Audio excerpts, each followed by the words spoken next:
What is good, everybody, man? Welcome into the Bluebloods official podcast of FCS Football Central. Myself, my guy, Coach Fred, and man, we have Coach. I'll be honest. I texted you last night.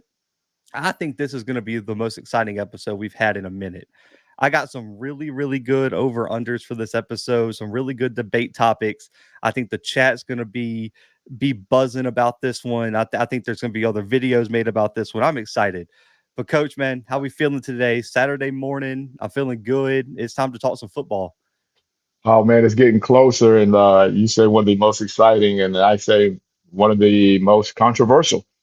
So we're gonna see between my coffee and my crazy Alice. We're gonna see how crazy we can get.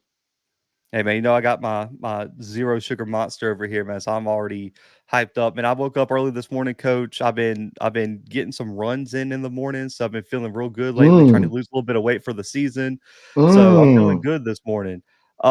man, Man, okay, yeah. okay. Real quick though, guys. Man, shout out to my guy Timothy Rosario for this idea, man. We've been doing over unders, win totals for every team on every FCS preview we've been releasing on audio version. Make sure to check that on all podcast streaming platforms. We've gotten through the MEAC so far. Missouri Valley dropping next week. That's going to be a big one. And then also Sam Herder and me recorded an FCS over under preview Thursday that dropped on his show. Make sure to go check that out. If you're an FCS fan watching this one, we're focusing mostly on just the MEAC and SWAC this episode. If you want to know my FCS over under thoughts, go check out Sam's podcast. And then also, Coach, later today, I'll be jumping on the Walk In podcast, man. Shout out to those guys for inviting me on, run by three current and former HBCU players, man. Shout out to my guy Calvin Lester over at Mississippi Valley State for inviting me on. We're going to be talking all things SWAC football, man. So make sure to tune into that. Go subscribe to those guys. Walk In podcast. Jalen Makin's on one of the hosts of the show, former UAPB quarterback, now at Northern Illinois. Those guys are doing a hell of a job with their show, man. So make sure to tune into that later today. But Coach, let's start here. The MEAC, Hold on, man. Go hold on, ahead. B. I want to put something in the chat real quick. Uh, as I'm thinking about it, before I forget, should Blue, since he's on this kick, should Blue go and buy a suit to attend all media days? Mm-mm. Let me know what y'all think. Let me know Zero what y'all chance. think. Let me Hey, know listen, what it y'all don't think. matter. It don't matter what If the the chat if thinks. It ain't the happening. if the followers say so, that's what you got to do. They follow us. They Man, subscribe. If the followers say that they think Blue should go get a suit for all media days, I didn't say tie. I said a suit. no Put it chance. down in the chat, man. Let's get a count. Let's see how many people want to see Blue in a suit, man. Coach, All right, here we go. I'll be honest. Everyone who knows me could tell you I'm like the most relaxed dresser ever. Like fashion is not my thing. I don't care, bro. You can catch So me am I.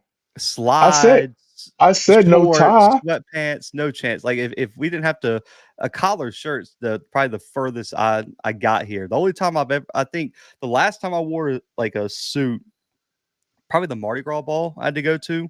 My Oh, girl's in a come on, Mardi Gras Blue. organization, so I had to wear a suit to the Mardi Gras organization ball. Come Obviously, on, man. hey, and you gotta wear one of those real fancy suits. What is it? I forgot what it is. Like the penguin suits or whatever it's called. Like the Did it have ones. the ruffles on it?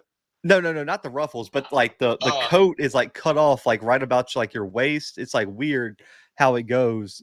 I forgot. It's there's a name for it. I don't remember. It's like a tail suit or tails, something like that. You know how it Penguin? is. Yeah, one of those. I don't know, but dude, it's so Oh, okay. uncomfortable. I hate it so much. If I Well, could no, wear I a don't want you hoodie, to get one of those. I don't want you to no, get one no, of no, those. no, no. Man, Mr. Campbell's crazy. He said the white Rick Ross coming into SWAT Media Day. Um, It don't have to be flashy. I mean, I just think that that would be. So we're just gonna leave it to the chat. We're gonna see what happens. oh man, I'm crying. I'm crying. That's funny, Coach. If I gotta wear a suit, you gotta wear a suit, man, because you're gonna be at SWAT Media Day too. So we gotta get you in there. Yeah, tux with tails, something like that. But man, let's go here, Coach.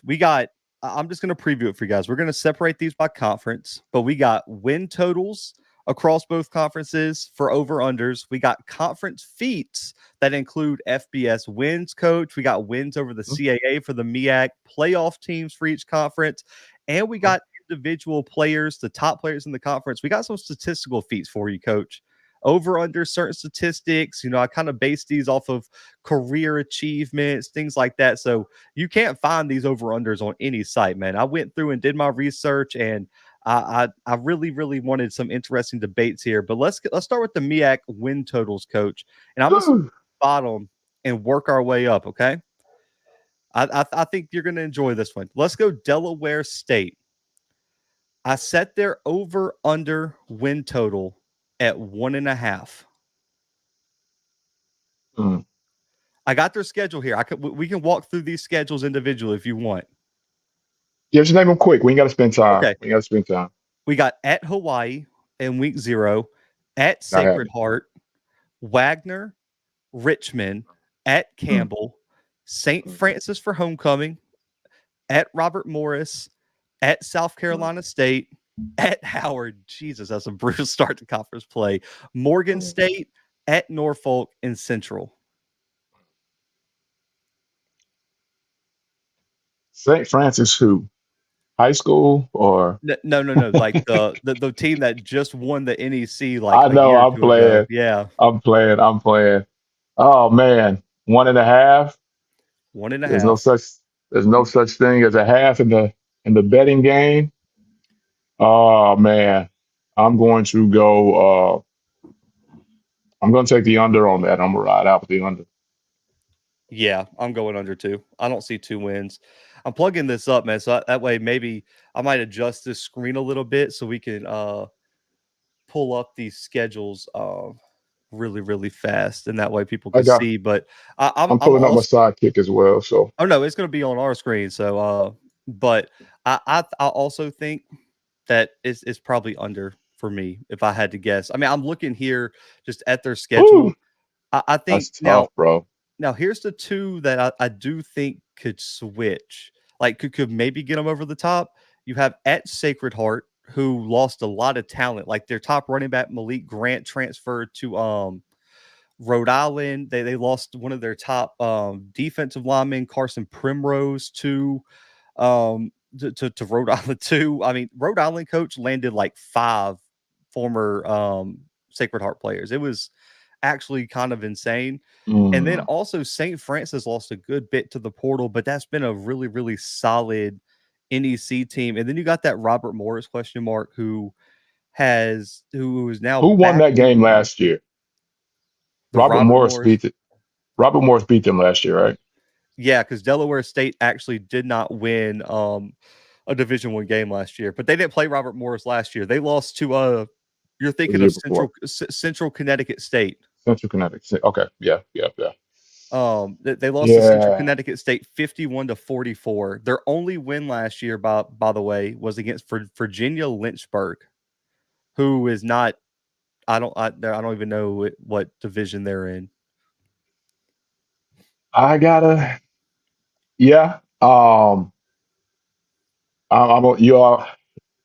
stick with my original. I'm gonna take the under. You know what? I'm gonna take a risk just to be different. I'm going 2. They'll beat Wagner and Sacred Heart. We need to write these down somewhere so we can archive them and come back and see. I'm gonna go back and transcribe them. I'm gonna say they get. I'm gonna go 2. So I'm gonna go over. I want to move to this one, Coach, because this one I almost put at a higher mark, but I ended up not. Let me see if I can pull up their schedule real quick. Let me get rid of this background, and we'll get back to it. So we got Norfolk State here, Coach. You just their schedule's next to me. FAMU week 1. East Carolina on the road. They got Virginia State, who beat them last year pretty handily, if you remember. Hampton, VMI on the road. You got the Circle City Classic against North Carolina Central. You got at Sacred Heart, Townsend, your bye week, Howard for homecoming, Morgan State on the road, Delaware State, and South Carolina State here for Norfolk State, whose win total I have at 4.5. Let's see.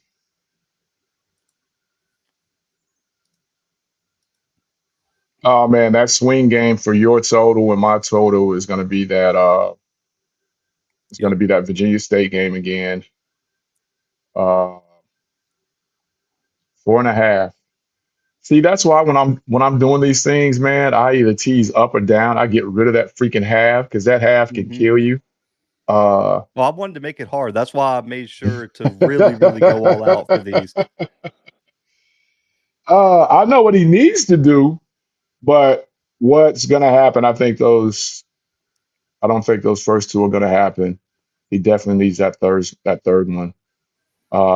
If they lose to Virginia State again, right? Like I definitely think like that this is an under if they lose to Virginia State. That September 7th game, that's going to be tough. And then that September 14th game, I think they can get VMI. 4.5. Ooh. I'm gonna go over. I'm gonna go over because he's got to get it. I'm gonna go over. Because you feel good, right? So I think, obviously I think they're starting 0-2, but you look at Virginia State, Hampton, and at VMI. If you can win those 3 games, you got a chance to get back. Yeah, you got a chance. And then you look at Sacred Heart's probably a win, right? So that's 4. Can you get, then you got Delaware State on the roster. That on the schedule, that'd be according 5. To what we just said. Yeah, that's what I'm saying. So I'm gonna go over. I'm gonna go over too. I think Norfolk State can get to 5. Now, is that enough to take some of the pressure off of Dawson Odoms? He's got to be the right 5. Maybe to get the pressure off. I think you've got to win that October 25th game. There's no doubt about the 23rd. You got to get that. You cannot get boat raced on September 28th. You cannot get boat raced on that one. Yeah, the Circle City Classic against Central. I do think VMI is interesting. I gave on that win right now, but Banks makes a good point. Danny Rocco is the head coach down there going into year 2, who had Delaware rolling at one point when he was the head coach there. So it will be interesting to see what VMI looks like year 2. If you remember, Coach, VMI had a real strong ending to the season with some upsets. So I'll be. And I know they had some turnover as well. Yeah, you're right. That's an interesting game. Now, this is the one, Coach. We've had some debates on this one. We're going to click here. South Carolina State. Lots of debate about what the expectations need to be for Chennis Berry year 1. You open the season at FAM. You go to the Citadel, to Georgia Southern. So that's 3 straight tough road games to start the season. You get your bye week, then you get North Carolina A&T. You get on the road against Tennessee Tech. You get that D2 game against Fort Valley State, and then you start conference play, homecoming against Delaware State. You get Central at home. You have 2 road games against Howard and Morgan, and you get Norfolk to end the season at home. Coach, I have South Carolina State's win total set at 5.5.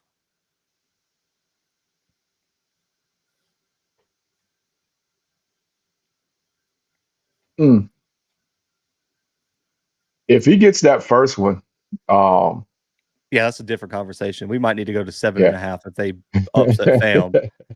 He gets that first one. 5.5. Let me see. The Citadel is doable. Yeah, that's a winnable game because you remember, man, we were laughing. Their head coach last year, camp coming into the season, was just like, we're a terrible football team. We're not good. Yeah, he took it as a crying towel opportunity. He wasn't talking about we got an opportunity. He was like, man, we just trying not to get killed out here. That's a doable game. A&T is probably doable, right? Right yeah, now, I got to believe that right now.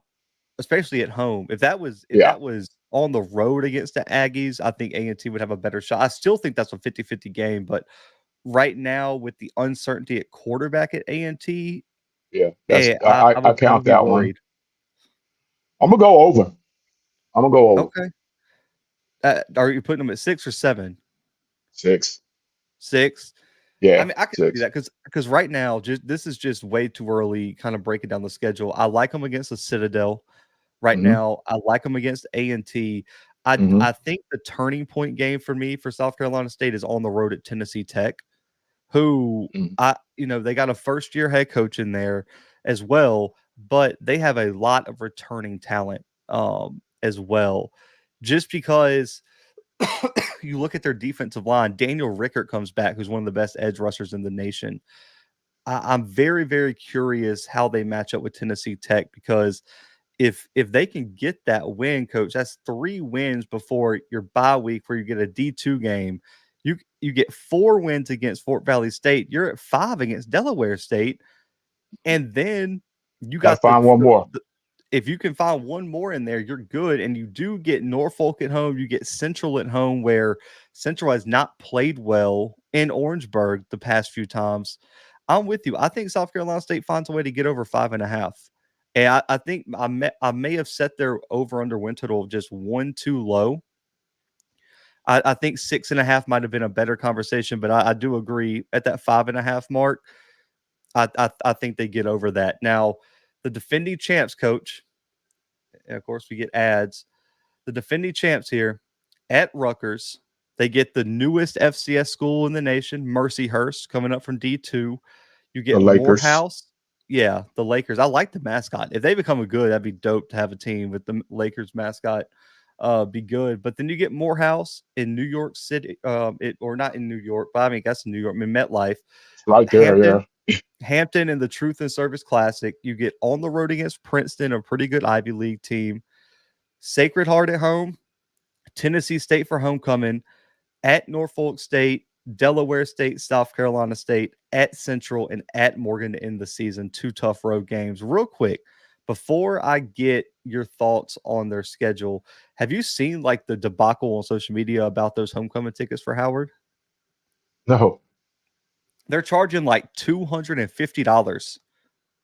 What else I But get with Tennessee, that? nothing. Oh, no. I'll be parking lot. Yeah, I'll be parking lot bound there. I hope the PA announcer's good because I wouldn't be inside. But so Howard is set at 6.5 wins, coach. Mm. The defending champs. You know, starting from the top, I got to believe they Probably not beating are, Rutgers. yeah, not happening. Uh, they better beat the Lakers. They better Mhm. beat the Maroon Tigers. Um, now, if they can get Hampton, you know how I feel about Princeton. Yeah. Not beating And then Princeton. it's gonna be a where's Tennessee State at? Because if they can get that one, something is telling me to go with the over. But we know Tennessee State is usually strong around that part of the schedule. Now, if they caught Mhm. them later, I think it'd be something different. But I'm gonna go under. Under. Okay. Now, I do think, and me and Timothy talked about this on the MEAC preview.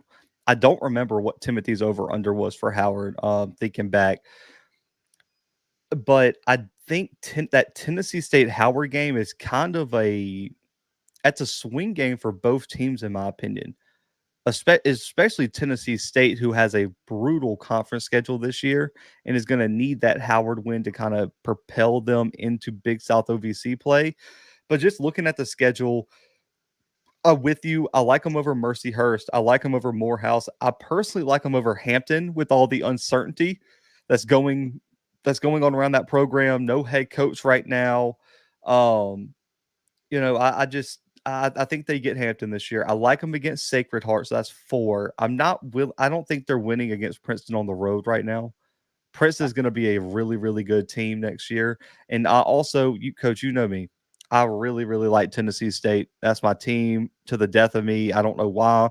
And it's like You drive that bus. it's an You abusive drive that bus. relationship with me and the Hmm. Tigers because I hype Tennessee up every year and they let me down, and I'm getting a little frustrated with it. But then you look at Delaware State, it is a win. I mean, it's really got to come down to that Norfolk road game, right? That's a swing game. I'm with you on that one. And then, like I said, the other HU is one of those that I think they've got to get. And yeah, so I'm gonna go with that one.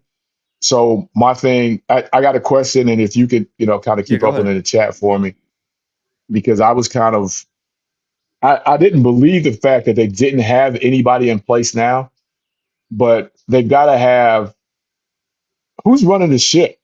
Does anybody in the chat know who's running the ship for them? At Who's quarter calling at, the at qu- shots?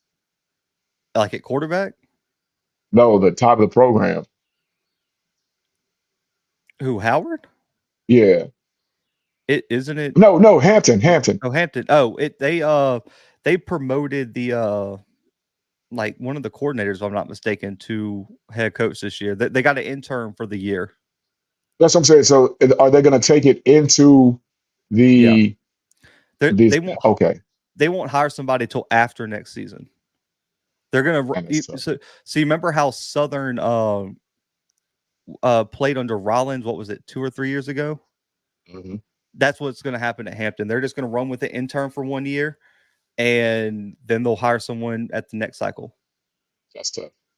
Yeah, I just don't think I personally think Hampton is going to finish last in the CAA next year. I just don't see. I just don't see it happening for them, man. That they had a Yeah. lot of holes, regardless, and then on top of that, you put uncertainty at the head coach spot. I just think there's a terrible recipe, especially in a CAA Oh, where ain't no doubt. I understand the people are questioning the depth of the CAA moving forward, but next year they're going to be deep because you still have Richmond, you still have Delaware that teams have to deal with. So I'm not sure now, Coach. I will say this: I do think that South Carolina State game on the 9th is interesting at home as well, because if things aren't trending in the right direction for South Carolina State, I do think Howard has enough defensive talent to win that game. Um, and I think But that, before they get to that, yeah, that before they get to that, because I mean, and the only reason I asked, and we can move on. I don't want to be as my title is to take us off topic. Uh, Within the program, if those kids, if those coaches, I mean, everybody knows, is an adult, but at the minute, the sign of adversity, uh, are we going, knuckle down, bear down with our guy that we know is the interim coach? How much, how much are we going to get in with him? Uh, mhm. and I don't know. I just think I'm like you. I just think that's a recipe for bad football. Mm. I so where was I at? I just got to recount mine real quick. I got Mercyhurst, Morehouse, Hampton, Sacred Heart, Delaware State. I think they're going to win one of South Carolina State and Norfolk State. I just don't know if I see them winning both. I think I agree with you. I'm going under. I like Howard at about 6. I think if they can win both those Norfolk and South Carolina State games, you got them at 7. I don't think that's out of the realm possibility. But for If right they this second, I think I would have them at 6-6. if they win both of those, it's a whole nother conversation as well. That this is true. Now I have similar win totals here, but I'll go with the team that hasn't won the title in a while. Coach, we got Morgan State, and before we go to the schedule, I just want to remember I didn't make these over unders based on my personal feelings about the teams. I went through the schedule, counted up 50-50 games, and built it from that. Coach, I have Morgan at 7.5 wins. And remember, this is a 12 game schedule, so 7-5 or 8-4. Coach, they opened the season at Hampton, at Townsend, at Ohio. They have Lynchburg, at Stony Brook, Lincoln, PA, D2 team, Merrimack, a bye week. Then they're at Central, Norfolk State at home, Delaware State on the road, South Carolina State at home, Howard at home. Over under is 7.5 wins. They could be at 7 before the bye week. That's the only reason their over under is so high, in my opinion. Now, I am high on Morgan personally, but when I was looking at the schedule, you have 2 D2 games. So that's 2 wins right there. Stony Brook hasn't been a good team in forever. That's an atrocious team. So that's another win. So that's 3 wins right there. And Merrimack lost their entire team, lost their head coach. So that's 4 wins before the bye week, before you even get to Delaware State, which That is you can 5. somewhat pencil in. Yeah. So Which that's you could 5 wins where Morgan's going to be a heavy favorite. And then all you have to do is win, what, 2 or 3 more games, and you're right there? Oh man, we've all said it, and I'll go on record as saying it again. If they haven't fixed the offensive Agreed. woes, um, I think you got to take the under. But they have a experienced coaching staff. They have a very good defense. Like I say, it's a race to 21 with them. Yep. I got to go over. Oh, we putting it at 8? Are you already going as far as 9? No, I'm gonna go 8. Um, and I say There's that because Bex. I'm saying that I knew Bex was coming in here. He said, "Coach, the truth's coming." Shout out to Miss Veronica in the chat. Appreciate you tuning in. uh, I got to say that because I got to believe that they fixed the offensive question mark. Um, so yeah, I got to go with that. And if they have, I've got to say that Ohio's a good program, but that's another one that they could steal like they did, like they should have done the Akron game. Mm-hmm. Um, I just, yeah, I'm gonna stay there. I think I don't even know, and I hear everyone with the offensive question marks, and I agree. The problem is I don't think, Coach, correct me if I'm wrong. Maybe I'm looking at this wrong. I don't think I agree that if I'm trying to put this in the right words so people understand what I'm saying. I don't think their offensive rebuild is as steep as people think. And here's why, Coach, because I don't need them to be FAMU last year.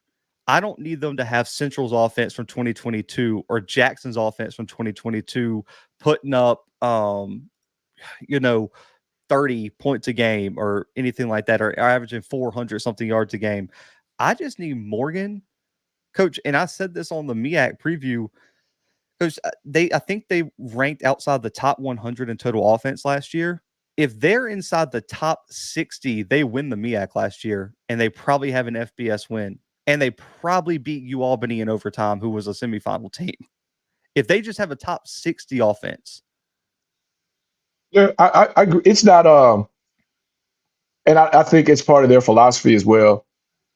I don't think it's a we need to get to 35. That's why I say it's a race to 21 with them. Yeah. And however they get to it, they get to it. It's just a matter of getting to it. Yeah. That's a And good I question. and for that is why I say the rebuild may not be as deep as the Grand Canyon, but it's there. You know what I mean? I'll say this. I like them against Hampton. We just talked about all their problems. Townsend is the toss up for me, Coach. They haven't beat Townsend in a while. That's the Battle of Greater Baltimore, whatever it's called. I just don't know what they're going to do there. I'm not picking them to beat Ohio next year. Ohio has a explosive offense. Fordham almost knocked Ohio off, but Fordham had Tim DeMora and scored 53 points that game, or 52 points, and Morgan's not putting up 50 plus points in any game next year, I don't think. So I like them against Hampton. Lynchburg's a win. Stony Brook's a win. Lincoln, PA, and Merrimack's a win. So that's 5, Coach. And then, so if they're at 5, I like them against Delaware State. I like them against Norfolk State at home. That's 7 wins right there. Can you win Mhm. one of the 3 at Central, South Carolina State, and Howard? Can you win one of those games? And I think they do. I think they have enough talent to win one of those games. They were a handful of plays away from beating Howard and Central last year. And if they pull So one of those, they are. We're talking about them at the end of the year, uh, yeah, going into that last one possibly being for all the marbles. So I'm going over. I have them at 8 wins, and I think this is the prediction that I feel the most nervous about. I have some other bold predictions that we're going to drop on the bold prediction episode. So I'm excited for that episode for y'all to hear what we have predicted. But that's one prediction I'm very nervous about just because of the offense. But I do think they're a talented enough defensive team to get there. Coach, the next game, the last program in the MEAC before switching over to the SWAC win totals is North Carolina Central, who I also have at 7.5 wins. A team that has easily surpassed that mark the past 2 seasons behind Davius Richard. But Central, new quarterback Walker Harris is most likely going to take over the job there. They have some question marks at running back, but experienced wide receiving core coming back. Offensive line has a lot of guys that have been in that program, developed at Central. And then they have one of the best interior defensive lines, I think, in HBCU football, led by Jaden Taylor. Quintez Mansfield's coming back as well at defensive tackle. They got some corner pieces coming back. So I really, really think Central's still going to be a good team. But I'll wait for Coach to get back here. And 7.5. Here's what I'm thinking, guys. I think the first 3 games to get to this over under win total, you at least have to win one of them. And you probably need to win both the Bama State Elon game, in my opinion, to really feel comfortable about going over here. Because obviously you're probably not going to upset the Tar Heels next year. And I like them against the Aggies. I like them against Norfolk in the Circle City. You got Lynchburg on the schedule.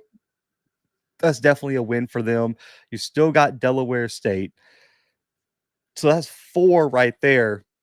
I think the real big flip games for me, guys, on this schedule is you beat Elon last year, you get them at home. Elon's going to be a really good team. They actually landed Central's defensive back coach, which is why you saw Khalil Baker, former MEAC Defensive Player of the Year, actually transfer to Elon next year. They also got Caleb Curtin, All-American safety there. And then you got that big, I think the week one game against Alabama State, guys, is going to be massive for both teams because you look at all the hype this offseason that Alabama State, Andrew Body, those guys are getting. If Bama State goes out there and doesn't look good or loses that game, that really and truly that kind of brings that all that preseason hype to a halt if things don't go well. And Coach, if I just got your text, Coach, if you can hear me, drop out and then just hop back in, man. I'll add you back to the stream. But and then I think with the Elon game, I think that's a winnable game there. So I'm going to give them Elon right now. I still think Bama State's 50-50. We'll wait for Coach to get back to get his thoughts on that game. I got them against the Aggies. I got them against Norfolk State. Campbell's going to be a tough game. That's another 50-50 game, man. Braxton Harris comes in at head coach. New quarterback for Campbell, but they got some really, really solid defensive pieces back at linebacker. Tillman at linebacker is an all-CAA type of player. Coach, we back? Yeah, you got me? Yeah, you loud and clear, man. Loud and clear. Let me get your thoughts. We got Central at 7.5 on this going into next year. I was told the chat the biggest flip games for me are the top 2 are Campbell and Bama State, but I think that Bama State, Elon, and Campbell stretch, you got to probably win 2 of those games. Yeah, I heard you on that, and I agree with you. Again, this comes down to the replacement.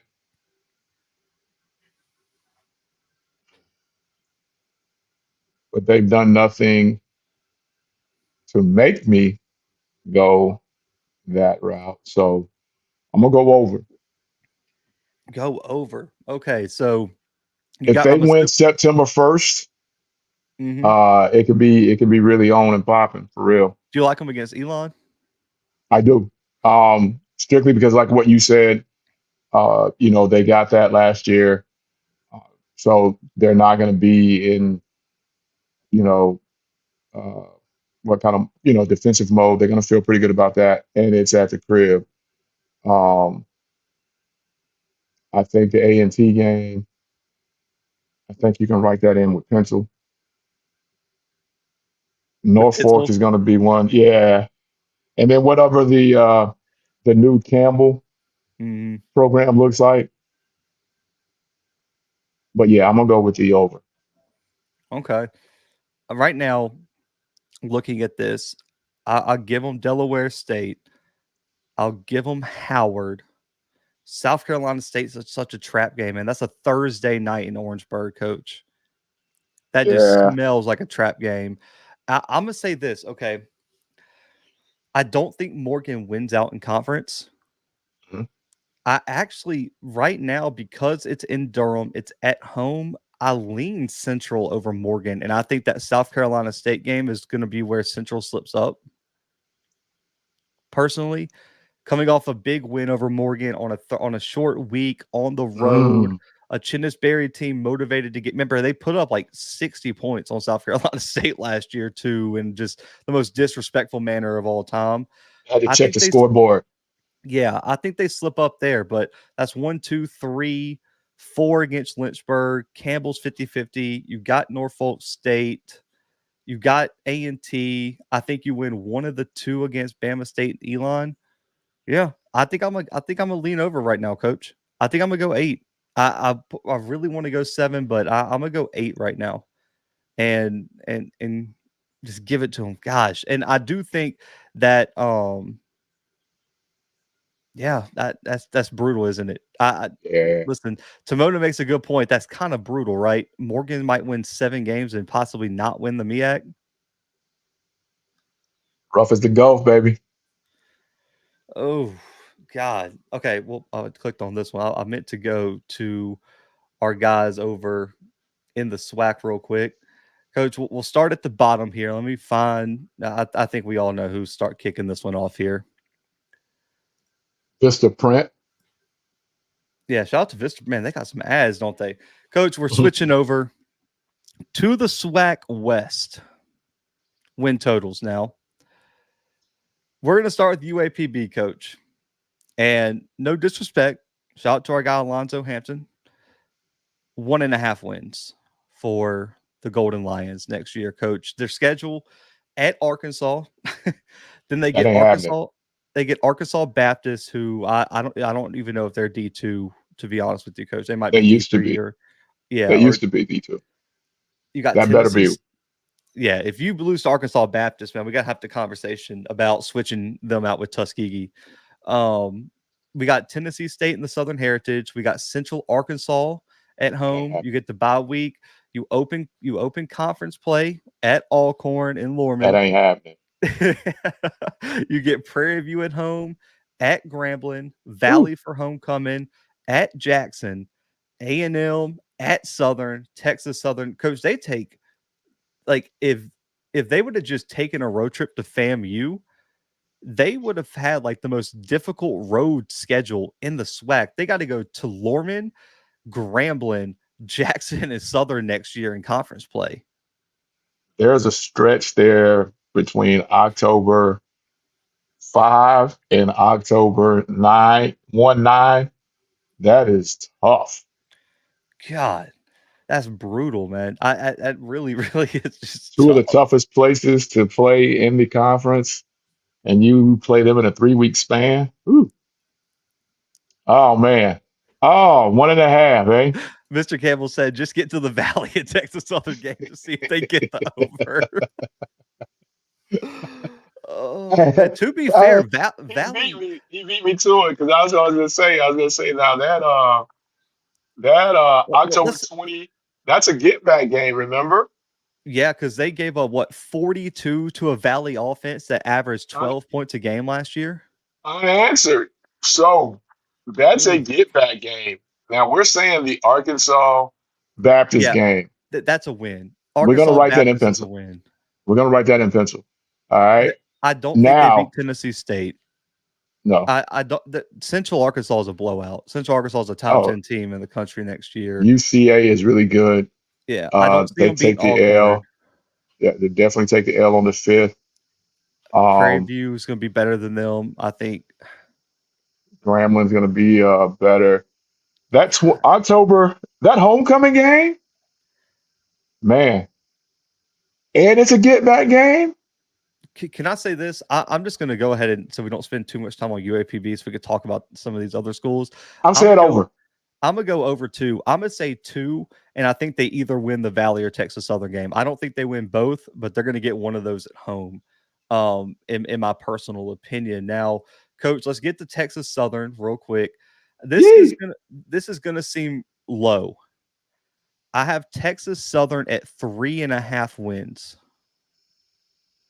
next season. That's their over/under, Coach. They open the season at Prairie View, at Rice, have a bye week at Lamar, then they host Jackson. They play Virginia Lynchburg for homecoming, Southern at home. They get another bye week, play Grambling at FAMU, at Alcorn. God, what a stretch.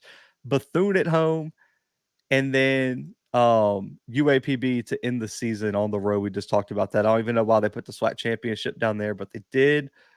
Coach, 3.5 wins. Even bigger question is Virginia Lynchburg flying there? That is a heck of a trip to get on a bus.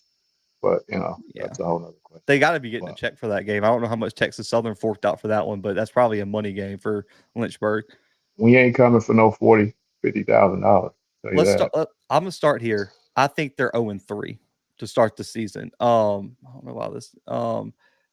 I think it's 0-3. I don't see them beating PV. What that streak moves to 9 games now. I think if they win this year, at Rice is a loss. Lamar is a better team, I think, next year, so that's a loss.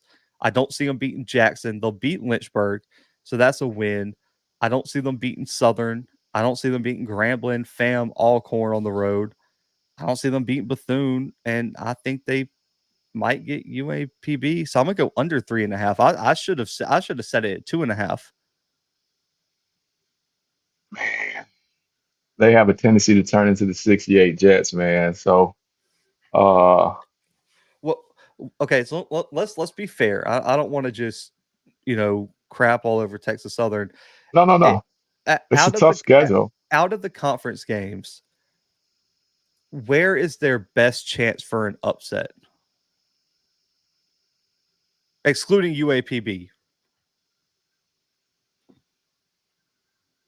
What we know, not what's on paper, not the hype machine, but what we know, the best chance would be November 16th.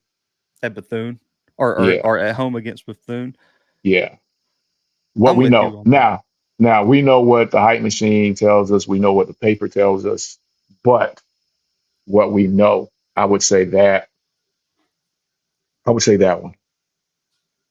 Okay. I'm with you. I thought about being controversial and saying maybe Southern, but I still think Southern is going to be a more talented team, but Texas Southern's kind of had their number recently. They've also had ours. So. Yeah, Coach, y'all can't lose at home. I'm just going to say this for you.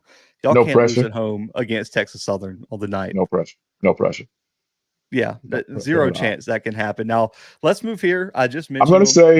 I'm gonna say that's an under. I didn't give it. I'm gonna say that's under. Yeah, I agree. I'm going under. All right, Southern here. This was a tough over/under for me, Coach. I went back and forth on this. I settled on one. I'm gonna give you the schedule first, though. At McNeese, Savannah State, Jackson State on the road, Prairie View on the road, Nichols at home, at Texas Southern, Alcorn at home for homecoming. That's disrespectful. At FAM, at A&M, Bethune-Cookman, and UAPB on the 16th. What is it set at? 5.5. And that's going to be, I'm going to say I want to say they beat McNeese, but. Pull it back up. I lost it there for a second. If they don't beat McNeese, they could be 1-1 right there because they should beat Savannah State. Yeah, for sure. 1-2. I'm going to say they lose to the team up the street. Yeah. Prairie View is going to be a swing question mark because of, 50-50 game. yeah, Get, Nichols. I'm going to say no. yeah, probably not. Texas Southern, I'll say yeah. October 19th, that's a resounding no. Uh, Fam, A&M On is the going to be the road. one. A&M is going to be the one. That Devin A&M's a swing. Nichols, That Alabama A&M game is a massive swing game for them. I'm saying under. Whoo, man. Okay. I'm going to say this. McNeese is the big. I'm so, coach. Even for y'all, I'm gonna say this: McNeese is such a big question mark Yep. because they have so many new pieces, and also, and me and Sam Herder talked about this on our over under episode. I get the people that aren't believing the Clifton McDowell hype, and I understand why, and I understand why there's some skepticism around his potential, He led the bro. team to the national championship.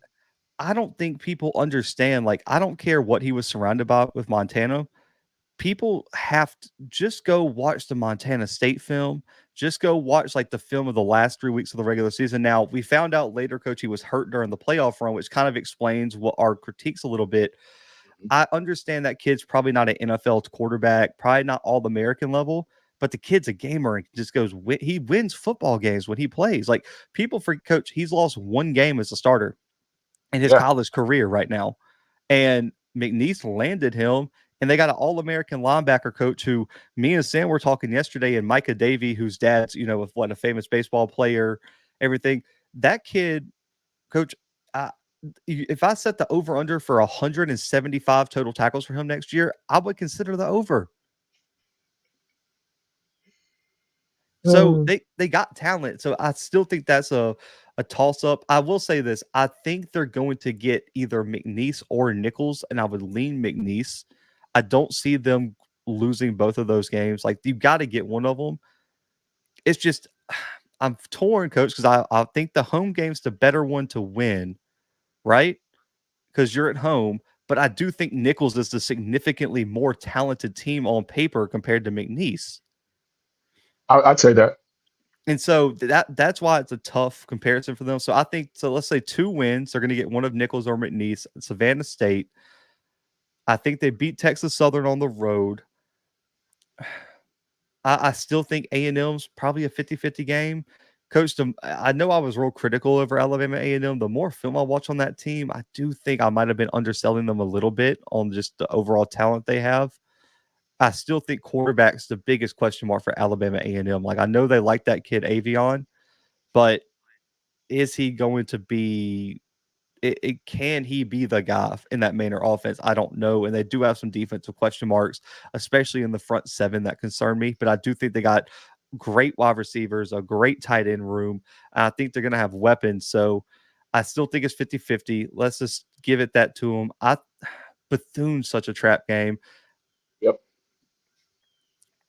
I'm going to say under. I'm with you. I want to go 6. I guess I'll go 5. Gosh, that just feels disgusting that Southern's going to only win 5 games, right? I'm okay with that. I know you are, but to me, it just doesn't seem right. Now, coach, I got Grambling here. Actually got Grambling at the same over under mark as well. 5.5. Year 1 of Mickey Joseph at Louisiana Lafayette week 1, Tuskegee Uh-huh. week 2. That's going to be tough. If they don't beat Tuskegee, coach, they're going under 5.5. I'm just gonna put. I already told you, if they lose to Tuskegee, Mickey Joseph might be on the hot seat. At Commerce, Jackson State week 4, State Fair Classic after that against PV in Dallas. Bye week, the Alcorn Braves come into town with the 12th with all the demons on their back, playing in the hole. No pressure. UAPB for homecoming, at Texas Southern, at Bethune, Alabama State, Alabama A&M on the road. Then you got the Bayou Classic as well. Coach, 5.5 wins over under for Grambling State.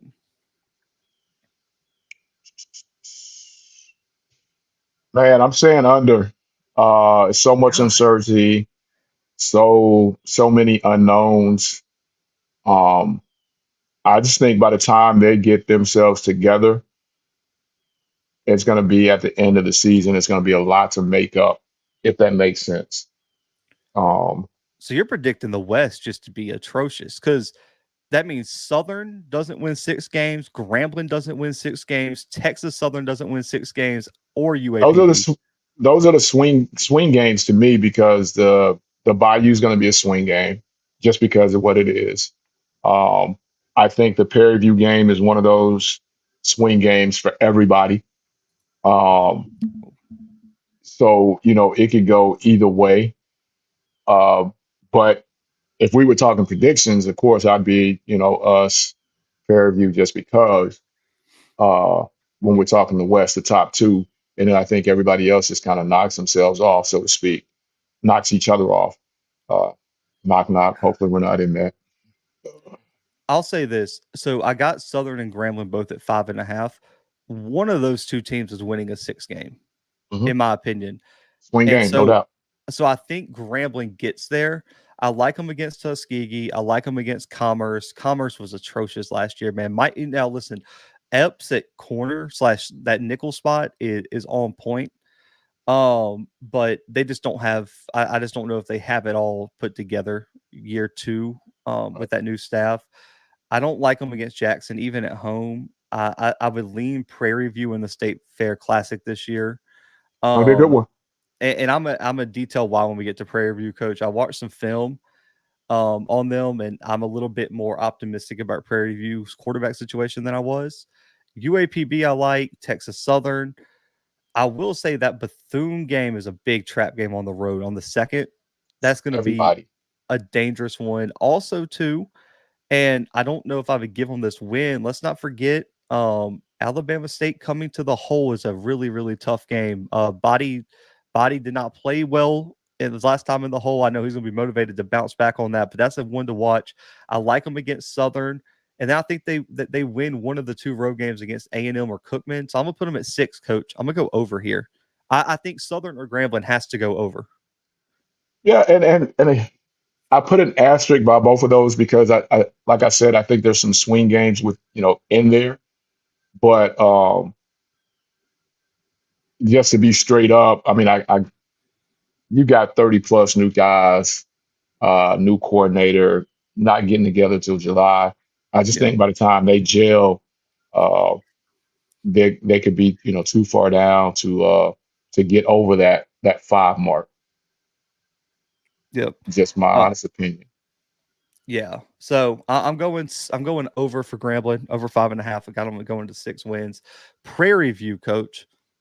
I got Prairie View at 6.5 wins next season. Second most in the division. They opened the season at home against Texas Southern, at Northwestern State, at Michigan State, Southern, State Fair Classic against Grambling, at Incarnate Word, at UAPB, Texas A&M Commerce for homecoming, at Valley, FAMU, Alcorn, at Bama State. The last week of the season, Coach, 6.5 wins for Prairie View. I like the over, but you cannot slip up versus Northwestern. Agreed. And again, that Southern game, as we talked about on Southern schedule, is going to be a swing. Having Grambling at home is going to be better. It's going to give them the edge for me. Incarnate Word, you know what they are, who they are. Not a win. That's not one that I'm looking at. Yeah, I said we know who they are. UAPB, they got to get that one. The Commerce game, just kind of touched on them as well. I'm gonna go over. Yeah, I'm going with over an asterisk because there's a swing game in there, Baton Rouge. But having Grambling at home, I'll take the asterisk off of that one. But the swing game is that one. Grambling is neutral. Remember, that's the State Fair Classic. That's the State Fair. That's State Fair. But having that having that chip on them on their shoulder from last year, I'm gonna give them the added boost on that one. So I'm gonna take them on the over. I'm actually with you. I think they win Texas Southern. They win Northwestern State. They beat Southern, beat Grambling. They're going to lose to Incarnate Word. They'll beat UAPB and Commerce, and they're going to win on the road against Valley. Coach, that's 7 wins right there. And I think there's a chance they get one of those last 3 against FAM, Alcorn, and Bama State. I don't know if they go 0-3 in that stretch. It's a tough stretch though. Oh, it is. But No, the thing they they could got go working 0-3, for but them, yeah. But I mean, the thing they got working for them is that 2 of the 3 are at home. yeah. I will say, and I wanted to address this because when we got to PV, that's why I was kind of trying to get to him. Is I went and watched some film on some of the quarterbacks on their roster. So we talked about that QB question mark. Yep. I don't think the kid from Houston is going to start. Mm. When I went and watched the film of all their quarterbacks, the film I could find, obviously, I think the kid they got out of Kilgore, the JUCO kid, Yeah. man, he kind of looks like a quarterback that historically would be really, really good in the SWAC. I do think he has some footwork, technical things that he can improve on, but you get him in a room with Anthony Whedon. The kid's 6'4" and can run and is athletic. Man, give Whedon those type of tools, man. Yeah. That's something to play with. I mean, that's something to draw on. Ain't no doubt about it. Yeah, the kid's name's Cam Peters. Coach last year at Kilgore, 26 passing touchdowns, second in the nation at JUCO, led JUCO in efficiency, led them in yards per attempt, over 10 yards per pass attempt, and on top of that had over 300 rushing yards and 7 touchdowns last year and at Kilgore. I personally think Cam Peters could be a very, very interesting breakout player.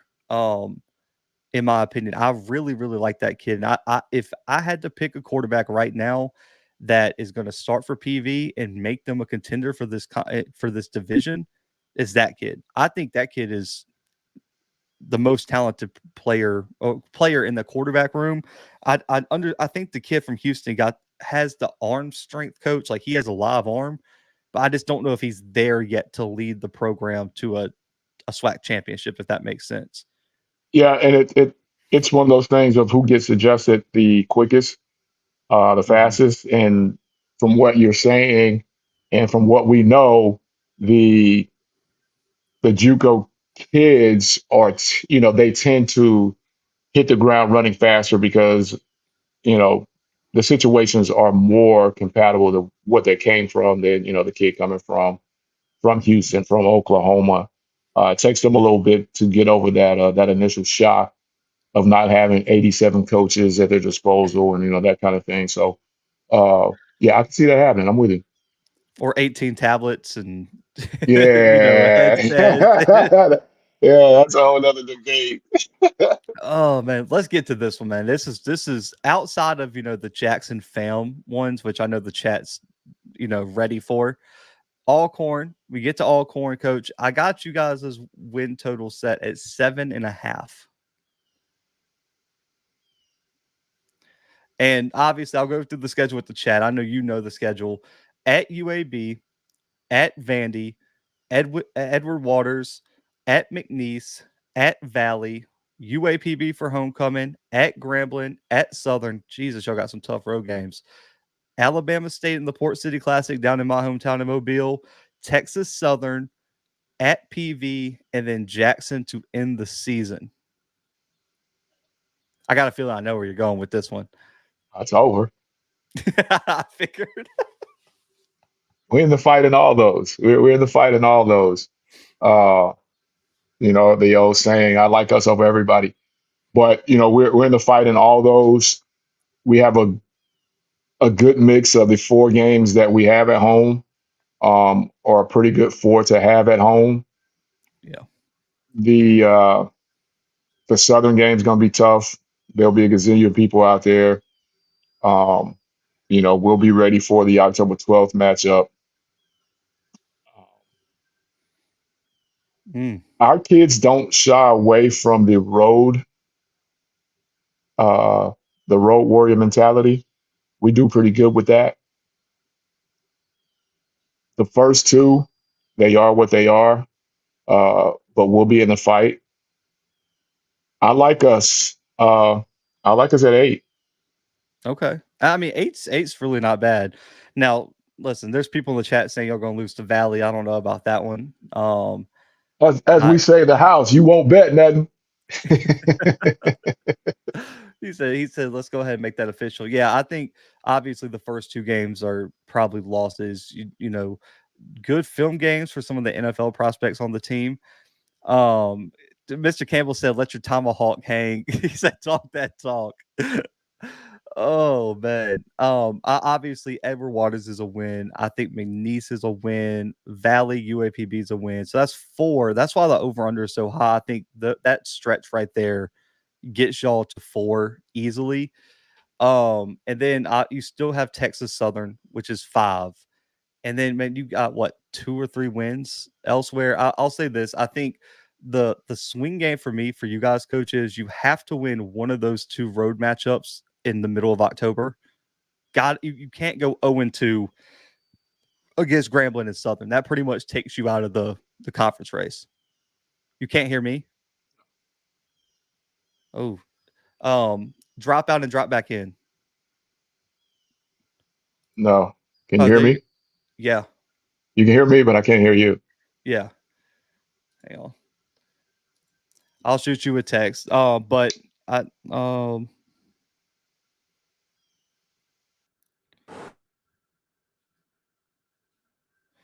right. So I just texted Coach, he's going to drop in and drop back out. But I think Alcorn's biggest games are definitely that Grambling and Southern game on the road. You can't go 0-2 in that stretch. And then also, I think those last 2 weeks of the season, man, you have to win one of Prairie View or Jackson. Oh, ain't no doubt. Okay, you back? Oh, there we go. I Yeah, like it. no doubt. I said the two biggest stretch. I don't know if you heard me earlier, was Grambling Southern. The road Mhm. matchups, got to win one of those, Right, and you got to win one of Prairie View Jackson. right. I No think doubt. that's the one. I, I really wouldn't be surprised. I know this is kind of crazy. I wouldn't be surprised if Prairie View and Alcorn both finish right there with 8 wins, and it comes down to that November 16th game. Yeah. I mean, that's what you play for, the opportunity late in the season to have an opportunity to play for a championship. Um, we going there late in the year is not, I mean, it is what it is. I'm not sure if anybody in the chat realizes that, we beat Jackson last year. We beat the school up the street last year. Um, I don't know if anyone in the chat knew that or not, but our kids are, they get up for that kind of thing. So, I like us on those last 2 weeks, no doubt about it. All right, I'm going over. I got them at 8. I got PV I'm over. and yeah, I got PV and Alcorn at 8. I think it comes down to that 19th matchup. I might have to. I've never been to a PV game before, Coach. I might have to make the trip for that one if it comes down to that. That Let's go. I want to see their facilities, man. Mm. I heard that PV stadium and the facilities. Man, All I but the really want visitors' to see it. locker room. All but the visitors' locker room. Visitors' locker room is about the size of my garage. Really? Is But well? You're supposed but to I make get it it. uncomfortable. Yeah, but Yeah, man, that ain't even fair. I told That's I a told my utility closet. I told my guy Wyatt he's got to set y'all up when y'all come to Valley. I told him to just let y'all change out behind the stadium. No visitor. Just close the visitors' locker room down. That's what's gonna happen. Yeah. Let's go to the East, man. I know everyone's been wanting to talk about the East. We'll start with Valley, Coach. You want to take a guess at what the win total is? 1.5. 1.5 wins for Valley, man. Can Valley get to 2 now? Coach, they have such a difficult schedule at They do. Tennessee State, They at do. Lamar, at Murray State, at Nichols, Alcorn at home to kick off conference play, at Alabama State. You get Bethune for homecoming, at UAPB, Prairie View at home, at Jackson, at FAM, and Alabama A&M at home. They got to have one of the toughest schedules, if not the toughest schedule, um, in the conference. And it is hard to find that half a win to get us over the top of that. They're going to win one, I think. Yeah, Uh, yeah, yeah, it's definitely, just, definitely. They're gonna it's, find one. It's finding the second. I mean, you're gonna have to pull an upset somewhere, right? I mean, because Yeah. I'm looking here, like, just let's take the look at the back half of the schedule. Uh, God, I mean, you can't pick them against Alabama State on the road. I mean, UAPB is your winnable game, probably going to give you that one. Can you upset Bethune at home for homecoming? I don't know. I mean, everyone's pretty high on Bethune this year. And they've been known to play them tough. But like we said, as of what we know now, not what the hype machine is printed out for us, but as of what we know now, that could possibly be the number two. But right now, I'm going to say that they are under. Mm. I'm just going to take a shot in the dark. I'm going to go over. I think they find a way to get to 2. I'm with it. And Mr. Cal makes a good point. They kind of got to hope that Maynard just goes off the rails late in the season and you And can catch them. catch A&M late in the year. Yeah. So I'm going to go 2. I'm just going to say they get somebody. Okay. That's more of a heart pick there. I don't know if that one's going to play out well for me, but it's fine. I feel good about my picks on all those, but I'll just take a chance on Valley here. Alabama A&M. Now this might seem a little low, and now that I'm thinking about it, I might bump it up. I'm going to stick with what I got. We'll see. 4.5 wins for Alabama A&M, coach. You got at Auburn, Kentucky State, Georgetown, at Austin P, at FAM, Jackson, Bethune for homecoming, Alabama State in the Magic City, Ooh. Southern, UAPB, Grambling, and Valley. Actually, I forgot about that NAIA game they added. I'm gonna bump them to 5.5. So 5.5. Can't go push because there's no way to win half of a game.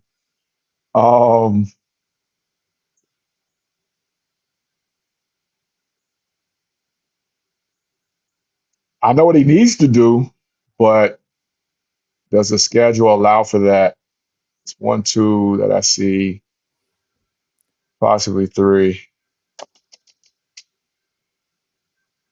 4, depending, 5. I see 5. I just don't see 6. Uh, I'm gonna go 1 to 5.5. Yeah, I am too. I think I like 5 right now. Yeah, I can see that. Possibly. I think obviously you get Kentucky State and Georgetown. If you lose Yeah, either of those games, man, it's over regardless. go ahead and just get the U-Haul ready because you ain't coming back at that point. You can't lose either of those 2 games. Now, the question becomes, and coach, I don't know. Listen, you're a coach, and I know some people hate like moral victories and things like that. I don't know if I would favor them to win at Austin P, at FAM, or even Jackson and Mobile right now, but you have to at least be Competitive. in those games, right? Yeah, definitely. To build some momentum, because if you go and get boat raced by those 3 teams, man, the morale of the team going into Bethune is going to be The fan tough. base. Yeah, that's what I'm wondering, and I still think Bethune's a 50-50 game because of What we just heard. the hype they got this all season, some of the additions. Can I say this? I know we've talked a lot about Bethune being the sleeper in the East. Is it fair to say, honestly, Maynard's on the hot seat? We know this, but does that Bethune Alabama A&M game in Huntsville for homecoming kind of determine who we look at as the potential sleeper going into the second half of the season? I'd say so. I'd say so for the simple fact that the Magic City, you've got that Southern game, and then you'll see Bethune's second half of the schedule as well. Yeah, Uh, they're next, so we'll get to them in a second. yeah, so you hit that second half, and you are knee deep now in the East race. So now everybody's going to pay attention if Bethune comes out there and really hands it to them. Now Bethune's not sneaking up on anybody. Now if A&M gives it to Cookman, now you got to say, okay, well, maybe coach, maybe they found their stride. So now that next week of preparation, we're not taking it as lax. Not that you take it lax, but from the kids' standpoint, we can't allow these kids to take that game, as one that okay, we'll win in the end. We got to pay attention now. I also think that Southern game is massive too for both programs. I was going to say for both sides. I was about to say that for both sides, no doubt. That's another game that I think is very interesting. And then even like you get Grambling at home too. I think A&M's in an interesting spot because I think is it fair to say this, Coach? I think the national perception or just the media across the conference's perception of Alabama A&M is probably the lowest it's been in a while. And they really have a chance to do. And you're a coach in the conference. Y'all don't play A&M this year. Do you think A&M could be sneaking into this year and maybe catch some people sleeping? I do, because it's widely stated. Everybody knows, that the heater is on up there. So who knows what they have going on there at Louis Cruz, but them. And if they come out in that first, I don't want to say the first, but if they escape that first game healthy, and then they go on a little run with the schedule, the part of the schedule that you like, yeah. If they go on a little run with that and get a little confidence, and they get to that FAMU game, I think, and it's not what everybody thinks, they could do some things. I mean, if they come out and give us one of those Grambling performances versus FAM, I think everybody now has to sit back and really pay attention. So yeah, I'm with you. I think they can be sneaking up on the folks. So we both go under. We got at A&M right around that 5-win mark. Bethune-Cookman also 5.5. Coach, this is a school that hasn't won 5 games since winning the SWAC. I mean, since joining the SWAC. They get at South Florida, Mercer at home, at Western Michigan. You get Clark Atlanta, Bama State at home. Bye week, that road trip to Alabama A&M, at Valley, Jackson State for homecoming on the 26th, Grambling State at home, at Southern, at Texas Southern, FAMU in Orlando for the Florida Classic. 5.5 wins, Coach. Where we putting the Wildcats? Man, that first part of the season before the bye week is going to determine a lot. Yes. And I mean that seriously. That's going to determine a lot.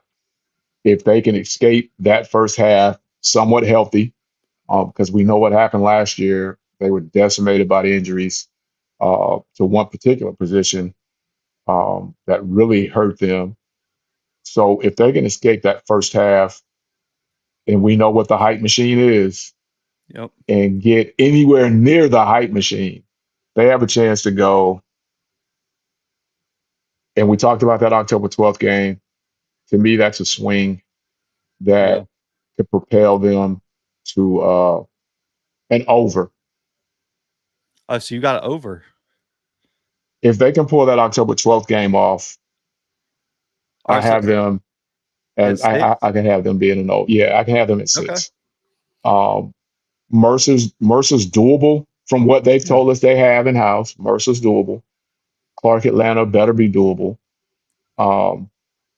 We'll know what the 28th. We'll know what they're bringing in by then. And once you get to the 12th, that's going to be one. If you get that one, you got to circle the next one. They always play the school up the street tough. That's a tough travel for Grambling. So yeah, I can see that. Okay. Depending on if what they say they have shows up and can play. I agree with Lawrence in the chat. I think week 2 we find out just how good Bethune-Cookman is.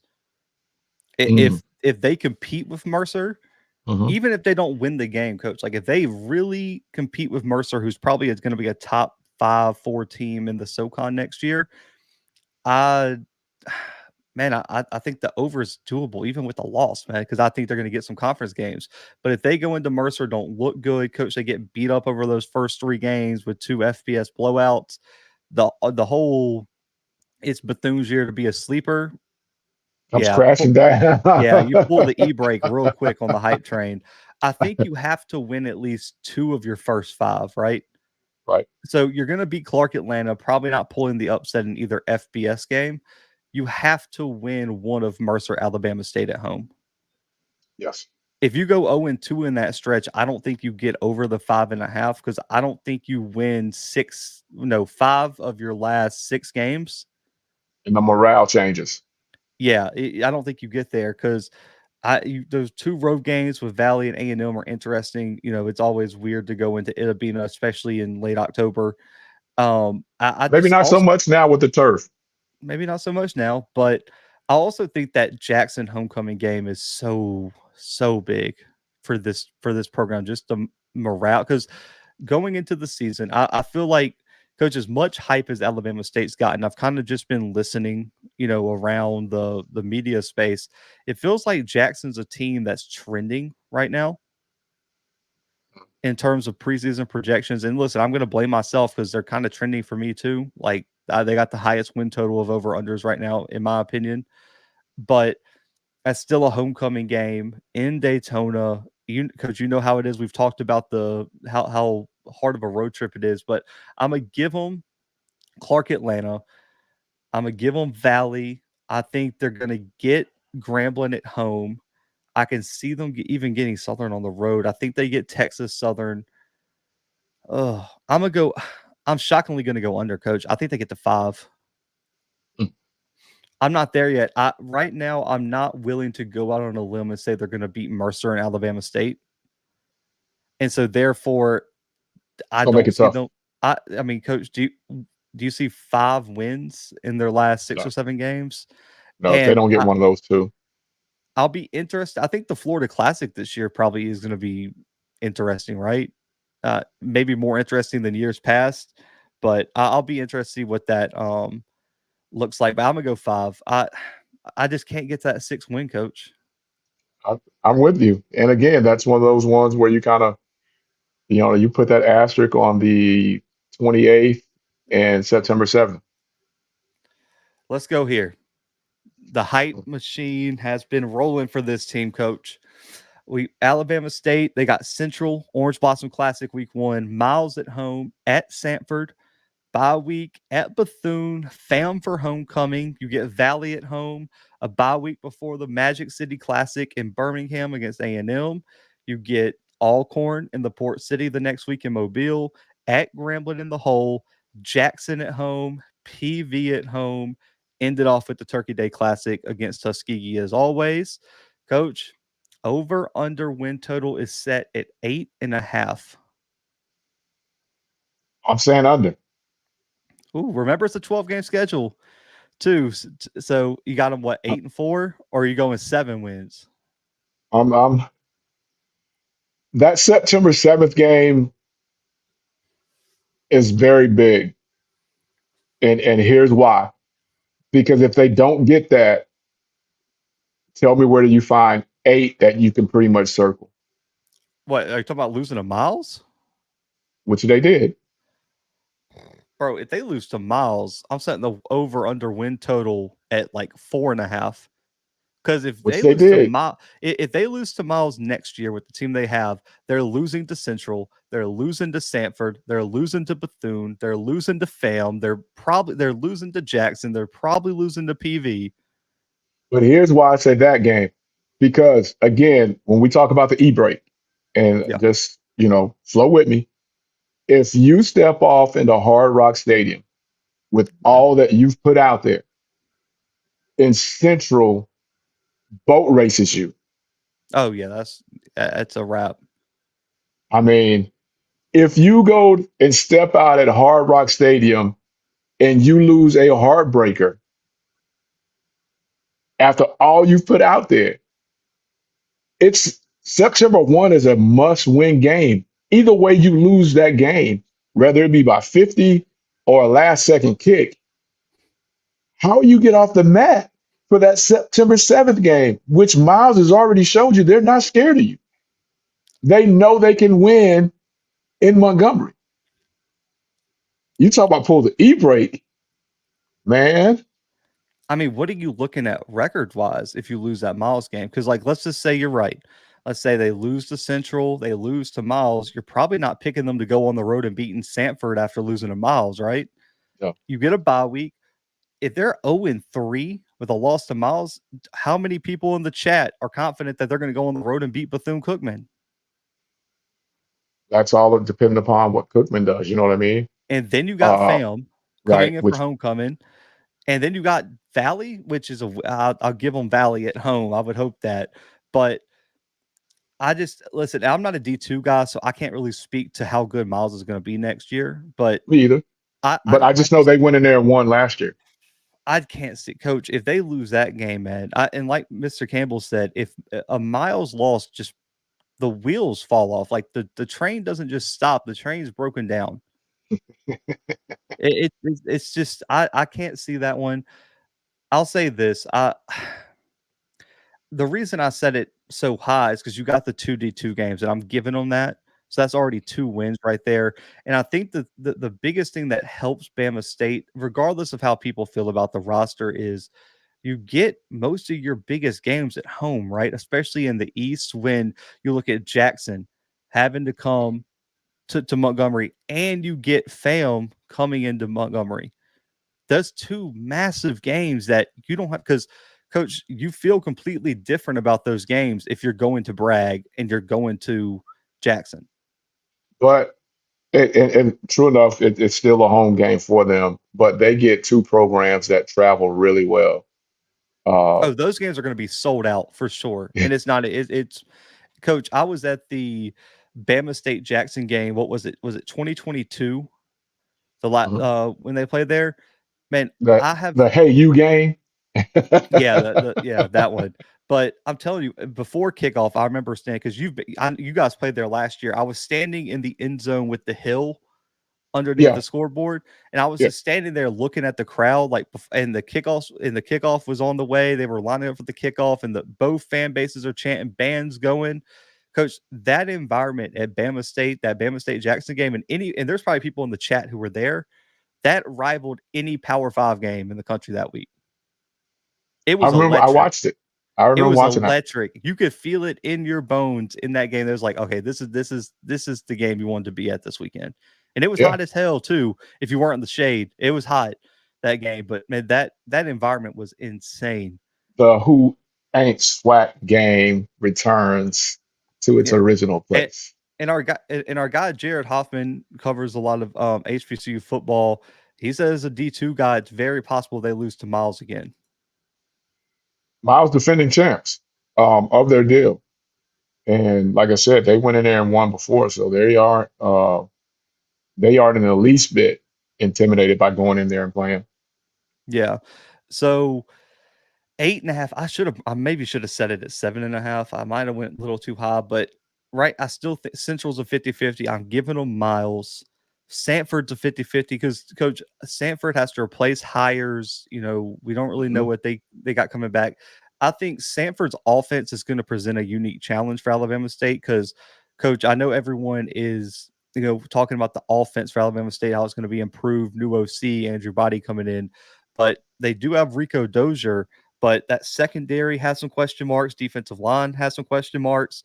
Sanford has historically always had an elite offense. So I do think that's going to be a really good test. You got Bethune on the road, FAM at home. I think Valley's a guaranteed win. I like them against A&M in the Classic. Alcorn's going to be a tough game in Mobile. Then you got to go to Grambling. I like them against Tuskegee. God, this is a tough one. I think here's where I'm looking, that Alcorn, Grambling, Jackson, PV stretch, I think you at least got to go 2-2 in that stretch. And again, that's a 5-game stretch because I mean, even though they've had The their way classic the is last tough. they've had their way the last couple times. That's still the classic. Yeah. And it's on the road. The Alcorn game's on the road. The Jackson game's on the road. So man, I mean, at home, the Prairie View game's at home, but yeah, that's a tough stretch. Oh God. Here's the question. If they, because I'm thinking about FAMU and Jackson's schedule right now, just kind of previewing ahead. That's where we're going to move next. Is there any chance that they could win the conference with 7 wins? On that side, Probably not, right? nah, not on that side. Because as God, so much this as is it pains me to say, I mean, the school up the street, we'll get to that. FAM, I think will, get to that as well. So yeah, I don't think you can do it on that side. I'm gonna say this right now. I think I'm gonna go slightly under. I got them at 7. I think is where I feel real comfortable. I could stretch it to 8, Coach. I really could stretch it to 8 if I needed to, but right now I'm gonna say 7. And that could change if they look really good. Because Coach, let's flip it because you did give a good, I guess hypothetical. If they come out in boat race Central, Mm. man, like the rest of the East is gonna be like, okay, well, what do we Maybe have this, here? Especially if Central goes back out the next week and beats Elon. yeah. Now it's Let's everybody's, flip. everybody's now looking. I'm with you on Yeah. that, no doubt. So I'm gonna go slightly under. I really want to go 8, but I'm gonna go 7. Coach, FAMU, and this one might be a little hot too. Now looking back, but I felt good about it. FAMU 8.5. Over under win total for FAM year 1. Colsey, you got Norfolk in the MEAC SWAC Challenge, South Carolina State in Bragg, at Miami, bye week at Troy, Alabama A&M at home, at Bama State. You get an off week before the road trip against Jackson, Southern, Texas Southern at home, at PV, Valley at home, Bethune-Cookman in the Florida Classic. I got him at 8. All right, can you get that one more for the half to get over that half? I got him at 8, and I'm the type of guy that if I win $25 on the slot machine, I'm cashing out. So I'm not trying my luck. I'm going to stay under the 8.5. So that's 8 wins. So that's 4 losses. Obviously, you have Miami and Troy as losses. Where are the other 2 losses in your opinion? As much as it pains me, at Jackson, Okay. up the street is going to be a tough one for them to pull out on the road. And I think the Prairie View trip could be a tough one. Just travel could be a tough one. So you got them losing to Prairie View, Jackson, Troy, and Miami. And this could all go completely off the rails if on ABC 7:30 the fighting Dawson Odoms upsets them. This could all come off, and we know FAMU will not hesitate. They're not pouring lighter fluid, they're pouring gas. And it all catches fire really, really quick if that thing comes off the rail. But I'm saying it's not. But I'm gonna stay with my 8. I'm not gonna go over. I'm gonna stay safe. Did you have Central at 9? Like North Carolina Central? Because Banks says Central at 9. I think we both had Central at 8. Yeah, with a yeah. Yeah, so Banks, we had Central and Morgan at 8. That we had them tied. Yeah, so I don't think we haven't had anyone at 9 wins yet. I don't know if we are going to have anyone at 9 wins, but I'm with you. I think FAM can get to 8. Now, I've talked about the upset potential of South Carolina State, but yeah, which we both did when we were talking yeah, about South Carolina I State. So just don't know if I'm ready to jump out the window on that one. mhm. Just with the unknowns surrounding, I think the defensive unknowns is what worries me with South Carolina State. And you could say what you want about quarterback for FAM. They got talent around him, especially at running back. They got some wide receivers. And also you got the home winning streak. And let's be honest, Coach, that SWAC MEAC challenge is a neutral site. So you'll have, the Celebration Bowl. That'd be like the Celebration Bowl celebration for FAM coming back home for the first time, home winning streak. Man, talk about that crowd's going to be sold out. South Carolina State better have a good ticket allotment because I don't know if they're going to have any tickets for that game. And we all know how that home ticket thing goes. Well, that away ticket thing Yeah. goes for the away team. And Mr. Campbell said he's taking bets on that South Carolina State game.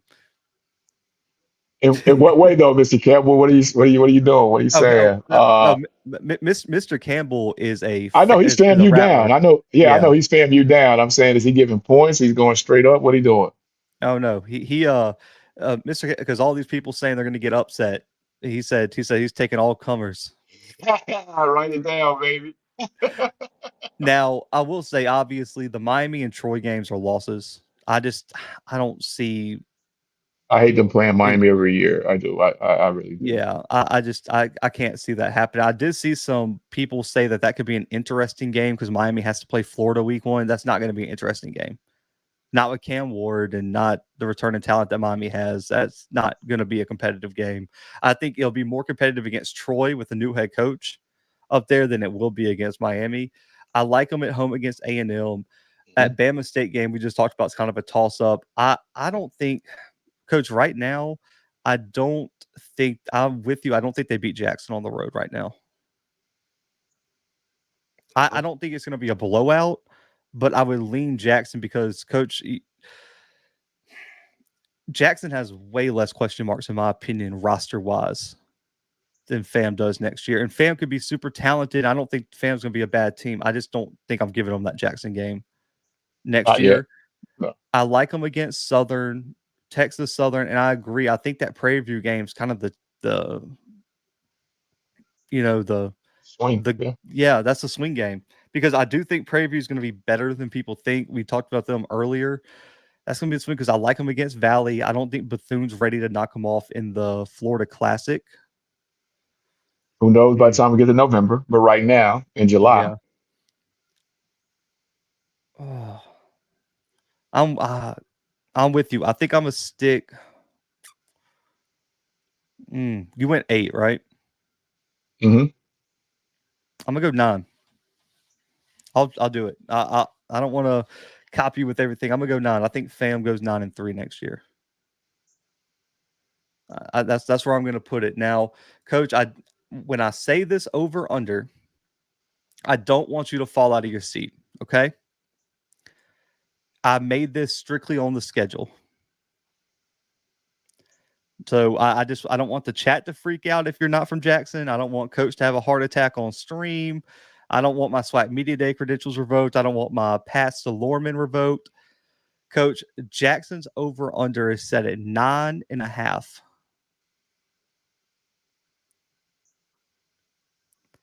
And here's why. I'm going to go through the schedule with you. At ULM, Lane, Southern at home, at Grambling, at Texas Southern, Bama A&M and Mobile for the Gulf Coast Challenge, FAM at home, at Bethune, UAPB, Valley, at Bama State, at Alcorn. Coach, I'm looking at this schedule, and because I think let's take the ULM game out of there. If they beat FAM, I don't see another team on their schedule that's even going to give them a game until Alabama State.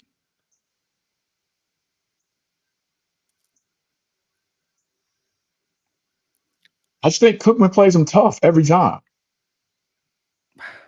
And it's in Daytona. Are you? I just don't know if I'm. I agree. Maybe Even that's a close game. take the It, hype train out of Cookman. The last couple times they've played them, it's been a tough ball game. But I mean, it's still one of those ones that I would write down in pencil as a win for them. Uh, and this is the other thing too is the ULM game is a winnable game too. If they're as that's talented that's as they say they that, are. that's what I'm saying. I mean, because let's just be honest, Coach. In conferences where everyone don't play each other, so that's the Big Sky, that's the Valley, that's the CAA, that's the SWAC. These conferences that have too many teams to play each other every year. It's all about the schedule layout. The best team and the most talented team in the conference might not win it all. It depends on who you play. Like, go back and listen to me and Timothy's CAA preview. There's a team in there that me and him were like, it's not the most talented team, but coach, they play like one of the top 6 teams in the CAA next year. Yeah. And they're at home. But Yeah. coach, you look at the schedule. If they beat ULM, is there a game on Jackson's schedule that they're not favored in? Yeah, the last one. Maybe, but it depends on what Alcorn's record is. But I'll talk about it. So if Jackson's 1-0 after ULM, Nah. I don't think there's a game They on their would. schedule Yeah. They should be that they're favored going. every one after that, no doubt. And obviously, But games aren't won by spreads or on paper. But I'm just saying the true. schedule sets up Yeah, it's the perfectly favorite. for Jackson. So that's why Yeah, I no got doubt. their over under so high. Now, Coach, I look at this. I want to avoid the ULM game till the end. We'll talk about that. But I think the trap games are at Grambling, the 21st. It's just, Coach, there's stadiums in college football at every level where if a team goes and plays there, it's a dangerous game just because of how difficult it is to play. Oh, It's ain't no in the doubt. hole, Fully. mid-September. Coach, we know how hot it gets down there. The crowd's going to be crazy. Grambling's a tricky road game. I think obviously FAMU's a tough game. Bethune's a trap game. And then you got those last 2 games on the road. Those are going to be difficult games. Jackson are both in the SWAC East race. Could come down to that. And then on top of that, too, you think, what, Coach? 2 years ago, Alcorn with a third-string quarterback gave Jackson all they wanted in Lorman with Travis Hunter and Shador Sanders. And then last year, you guys go into Jackson and knock them off. Beat them up. So I think that Lorman game is going to be super interesting. I look at the schedule and I see 3 games in conference: Alcorn, Bama State, FAMU are the toss-ups. Like, that's really it. All the other ones I think they're going to win. You get Valley at home. No one's picking Valley to beat them. You get UAPB at home. No one's picking them to come in there on homecoming and beat them. Bethune on the road, we'll see. But I don't know if Bethune's ready to compete with Jackson. Alabama A&M and Mobile, we just talked. I don't think Bama A&M is going to be there. Then Texas Southern on the road. Coach, you confident with Texas Southern? I don't think either one of us picked them to go above 3.5 wins. They only turned into the 68 Jets versus us. Yeah, Southern, massive question marks. You said they don't get the 5.5 wins. Yeah, they got a couple swing games as And you well. get Lane. I can't believe they playing. Hey, man, shout out to our guy, Josh, man, from HBCU Nightly. I'm so pumped for HBCU Nightly, man, to relaunch. Appreciate you tuning in, bro. I figured this was a good topic, man. I know everyone's interested in this, especially with SWAC Media. Coach, SWAC Media Day, or just conference media days in general, set the tone for football season for me. It's almost here, man. Once you get to Media Day, Coach, it's a downhill trip to football season for me. Downhill, and the sun knows it. That's why it's getting hotter. So that's when you know it's getting close. I'm not ready to give them 10 wins, man. You going to go 9? Yeah, I definitely see 9. Yeah. I'm just 10. That'd be awesome for Coach Taylor. But I'm just not ready to give the school up the street 10 wins right now. Coach, So I'm saying 9. I apologize, man. Hopefully we can keep this show after this. Oh, I'm going no doubt. over. I love it. I think Jackson next year gets to 10. I think 10-2 is where I have them right now. And I'm not 100% sure that it's 10-2 with a win over ULM. Right, and I said, and for the chat, I was the first to say that that's a winnable game, um, for them, no doubt about it. Those first two are very winnable, and one out of those first two better be a win. You know, Yeah, that's a fact. so I'll they say have a stretch right there the way they could go uh, undefeated before the A&M game. that ULM game is going to be so important, man. I let's get there because Coach, man, we're almost 2 hours in and we didn't even get past Yeah. win totals. So let's just hit these fast. I'll just combine these. I'm just going to combine the conferences. The SWAC and MEAC together, over under 0.5 FBS wins. Over. Who you got? Those people up the street have an Okay. opportunity. Um, and I know everybody's going to say because I get a check from there, but we have an opportunity on that Thursday as well. And all we need is one. So yeah, I'm gonna rock with that. Over. Over. Okay. I'm also going to go over right now. I think Jackson gets that game. I really do. And I know there's some people in the chat that remember when Jackson played ULM. What was it? Was it 2021, Coach? I think it was 21. And 12-6. yeah, the whatever it was, and they threw James Houston out of the game, and it was a whole thing. I really think that this like ULM's taking a step back, and Jackson has the experience this year. Um, I'm trying to think in the other ones. I mean, that's probably the one because even in the MEAC, I just don't think Morgan matches up as well with Ohio as they did Akron last year. Coach, I'm not ready to Right.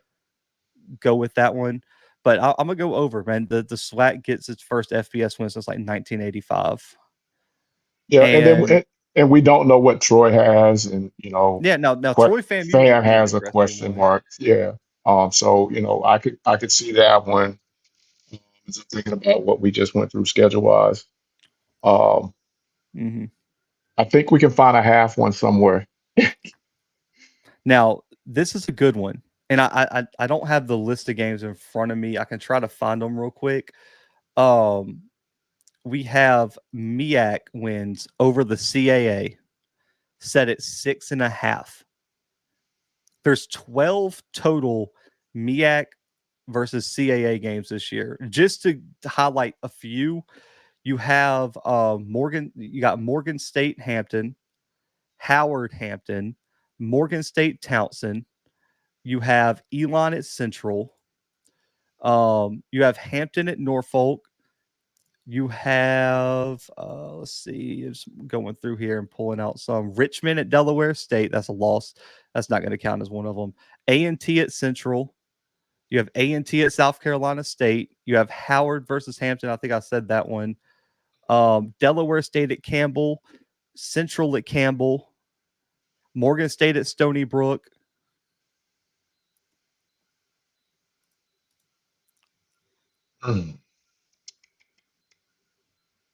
Morgan's going to be very important in that. Yeah. You also Central got Townsend, Central Norfolk State. Central Elon's going to be very important in that. Yeah, Central Elon was the other one I missed. 6. 6.5 out of 12 games. Can they get 7 to 12? Ugly half point, man. Um, if I can tease it down and go 5, I would say yeah. No, Uh, you got to either go 7 for the over or 6 under. I'm gonna go under. Okay, you probably got them at 6, Uh, don't you? yeah, That's half. That's yeah. 6 out of 12. We got to find another one. I Um, I think I'm gonna go 7. I'm gonna go over, just because I do think there's a good chance A&T can get swept. In that, there's a good chance Hampton can get swept, and I mean that probably gets you to what 5 or 6 right there. And then can yeah, Central knock off Elon? Can and Morgan a get Townsend. Townsend or Mhm. something like that? So I'm gonna go over. Um, over 6.5. Now, let me combine this. MEAC SWAC teams that make the FCS playoffs, 0.5. I'm going over because the track record has shown that, and it may not be anybody from the SWAC, but I think the MEAC could sneak somebody in there the way they have, and then the way the previous year with the SWAC, I think it's set up for that again. When we just talked about those East teams, we just talked about the race in the West. I think if FAM pulls it out over Jackson and we still have a 10 win team up the street, I think they are a team that could get in there, especially if they pull off the ULM deal. I think they could get in there, vice versa. Uh, I think FAM could possibly get in with their win record total as the way we have it. Yeah. So yeah, I'm gonna go over that 0.5. I'm gonna say over 2, and I said this on Sam's show. Can I give you the 2 teams that I think have the best chance? And it's funny because I think, given our win totals, both of these teams would win the conference, so they wouldn't be able to go.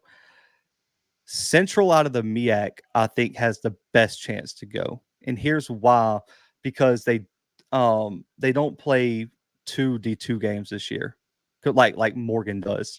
Yeah, schedule wise, yeah. And also, let's just say this: let's say Central beats Alabama State, who is projected to possibly win 8 games, 9 games potentially, could be in the SWAC Championship if everything goes right. They have a win over Elon, who I think is a top 3 CAA team this year. That's and probably a playoff team. So they would have a playoff win over Elon, a win over a good SWAC school in Alabama State. You would have another win over a CAA school in A&T, and you would potentially have a road win over Campbell, who was above 500 in the CAA last year. That's their record sets up for the resume, no doubt. That's 4 good out of conference wins if you can get them. Now, Lynchburg is I would like them not to have that Lynchburg game. That but they made it last year, even with the Winston-Salem State game on their schedule, so that's fine. And then you look at the conference schedule. Let's just say, and I think we gave them this win. What if Central's only FCS loss is to Morgan, and they get left out of the MEAC championship?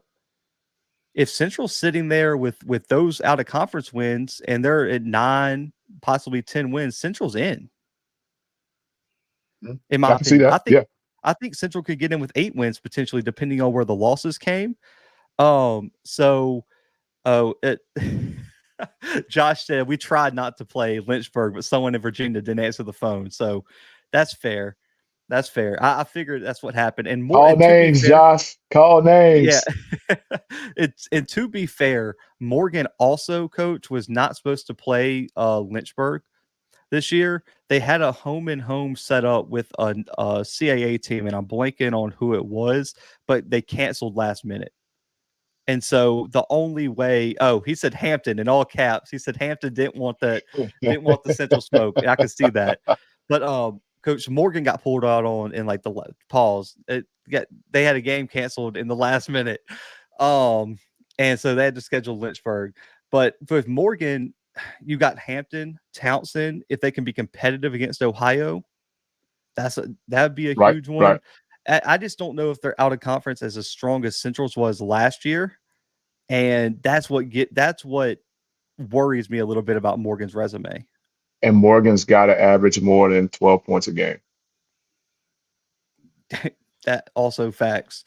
So that's where I sit with Morgan. I think Morgan's the other team that could potentially have the schedule to do it. Now, in the SWAC, which is way harder to kind of project, coach, the best team to do it, and I know Jackson fans would be disappointed if this ends up happening, is Jackson. Yeah. Jackson, coach, I talked to Sam yesterday, and listen, everyone knows, like, man, Sam's one of the top FCS guys out there. There's a chance, looking at Jackson's schedule, if they beat ULM, coach, they could have 10, 11 wins and not be in the SWAC championship. You know how much fun that would be? And guess, you know what would happen too? If you remember, home games are in the playoffs are not determined by bids anymore. All the first round games are seeded. Coach, could you imagine a playoff game hosted in Jackson? Man, that could be really fun. And Sam brought that up. Sam was like, Sam said that if Jackson, if that ends up happening, Jackson State's a lock to host a playoff game. And then you might Yeah. get one of those, like a Southland team, or even possibly one of those leftover teams from the Missouri Valley. If it's one of the teams that are, I would say closer to the Mason-Dixon line, man, I don't think they want to go into that 60,000 person stadium. I would almost want to see that. You know what I mean? Yeah, that would I would be almost want to see that. massive. But I look at Jackson's schedule. I mean, listen, their out of conference schedule isn't great, but Coach, in the history of the FCS playoffs, a 10-win team is never being left out. Ain't no doubt. And Jackson's a I was lot the for first to say most. it. Yeah. Yeah, I so said they're a bad fan. Yeah. yeah, Jackson would be by far the best. And man, could you imagine? And this is what I was thinking: if Tennessee State wins the Big South OVC or gets in, Tennessee State at Jackson State, Let's man, sign me up for that one. yeah, I'm there. I'm there. I'm sleeping in Veterans Memorial Stadium before Yeah, that sign one. me up. But fam, I look Norfolk, South Carolina State. You got those two FBS games. So what the best case, because you probably got those two FBS losses, is what, 9-3. Yeah. A 9-win fam. You don't have a D2 game on the schedule, so therefore that's not a black eye on your schedule. Your one loss is either to Jackson or Bama State on the road. Man, I think fam's got the schedule too. So I'm gonna go over. I think the MEAC. I would venture to say I think it's a really good chance the MEAC gets one next year, whether it's Morgan or Central, and then it just kind of comes down to whether FAM and Jackson can do Who gets in? Yeah. what they're supposed to do. And real quick, man, quick statistical feats, man, so we can get out of here because I got another show at 2:00. So I'll be on live literally all day. I'm gonna start here, Coach. Irv Mulligan, over or under 1,000 rushing yards next year? Under. Under. Now, to be fair, he had almost 700 before his injury last year. He was averaging like 85 yards per game last year. Now, before the school up the street say I'm hating, supposedly there is a running back room full of capable guys. So when that happens, the workload lessens a little bit. So that's why I'm saying under. Not saying the kid's not going to have a good season. I'm just saying he's going to be under $1,000. That's why I set it at 1,000, because I'm with you. The only reason I'm considering under is because you got the Miller kid, Aubrey's little brother, in that backfield. You added a bunch of running backs this all season. Like, you got 4 or 5 guys that could potentially be getting carries. And then let's not forget, Plus your quarterback. Thank you. Jacoby and Morgan's going to run. Yeah. So therefore, a by committee approach is the only thing. Like, if Irv Mulligan, Coach, was in an offense where he was the only running back, 1,000's too low. I would have set it at 1,200. The question is he going to get enough carries? I'm gonna go on the limb. I'm gonna go out on the limb and just say he gets to 1,000, just over. Because, Coach, I get it that they think they're deep. Irv Mulligan's the best running back in that room, and I don't even know if it's close. But also added in now, as we just went through their schedule, and we'll get through it real quick. How many fourth quarters is he going to see? That's true. Is he even going to play against Lane? That's fair. No, that's a good. Who don't know about this kid? Want to switch? You almost maybe want to switch because I don't know if he's even going to play against Lane. Is he going to play? He gets one quarter. Valley. He gets one quarter versus Lane, maybe halftime versus Valley. But then also, don't think that Southern's not going to put 85 people in the box. Best believe that Grambling's going to have the legal amount of people tied to him as well. That's why I just don't think he gets the number of carries that he needs to get to that. So that's why I say under. I like it. Coach, this one's close to your heart here. Malachi Bailey, over under 10.5 sacks. We've been close. Yeah, so just for the chat, Malachi Bailey the past 2 years had 9.5 sacks in 2022, 2023, he had 9 sacks. In the past 2 years, he had 11.5 tackles for loss and 15.5. So, Coach, 10.5 sacks for Malachi Bailey next year. We get it. We over. I like it. I also went over. I got Malachi at like 11 or 12. In my prediction, I think Malachi Bailey leads the SWAC in sacks next year. Would be my. I don't even know if that's a bold prediction, Coach. He's a first team all SWAC guy, so that's just my prediction. Way to step out there on the limb. And hang on, and Miss Veronica, this is no offense to any other quarterback in Jackson's room. And I really want to put this out here as this is no offense to any of those guys, because there are some talent. I like the true freshman kids y'all brought in from Texas. Jacoby and Morgan is the best quarterback in the room, and I don't even think it's a debate. I'm telling, and I'm saying he is because he's the guy that left there as a starter. Now, and everything, every day's a competition. Well, I can't say that because I'm not up the street. I don't know how they operate within that room, but I know, at other places, every day is a competition, but I got to believe that he starts the competition at the top of the heat and then kind of go from there. So again, on, July 13th, I have him penciled in as the starter because he left as a starter. I will say, if they do start someone else, then how scary is that? The pressure's on. How good was that kid to take over? So yeah, and also I agree, Mr. Campbell, because Coach, week 1 you start up with ULM. Do you really want to be trying to figure out your quarterback situation on the road against ULM? No, no, but how are they looking at that game? That's true. Now, I think they got to win, right? Like, there's no way TC's. If they're talented as they say they are up the street, I mean, they're going to win. Meaning we're going to throw it out there from the beginning. And yes, you do play every game to win. Do not take that the wrong way. But we're not going in there playing 2 quarterbacks trying to figure out who can do it with live bullets. We already have our guy, that kind of thing. Now, listen, I'm not going to say that, I know for a fact, but I would be very, very surprised if that was the move by the staff. That's just my opinion, right? I mean, because you got Zy McDonald coming back, you have Cameron McCoy coming in, you got the true freshman, and then you got the kid from is he from Assumption? I don't remember the kid's name, but Cameron McCoy comes in, Coach, Eastern Michigan transfer. I don't know. I would be very, very surprised if he won the job, but that's just me, because he played in 1 game last year, Coach, against South Alabama for Eastern Michigan. He was not great. 12 for 27, Coach, 2 picks, 44% completion percentage, no passing touchdowns, and he ran for 73 yards and a touchdown. I'd be very shocked. But Coach, Rico Dozier, Alabama State linebacker, transfer from UAPB, over under 130.5 tackles. I'm saying under. Yeah, I'm going over.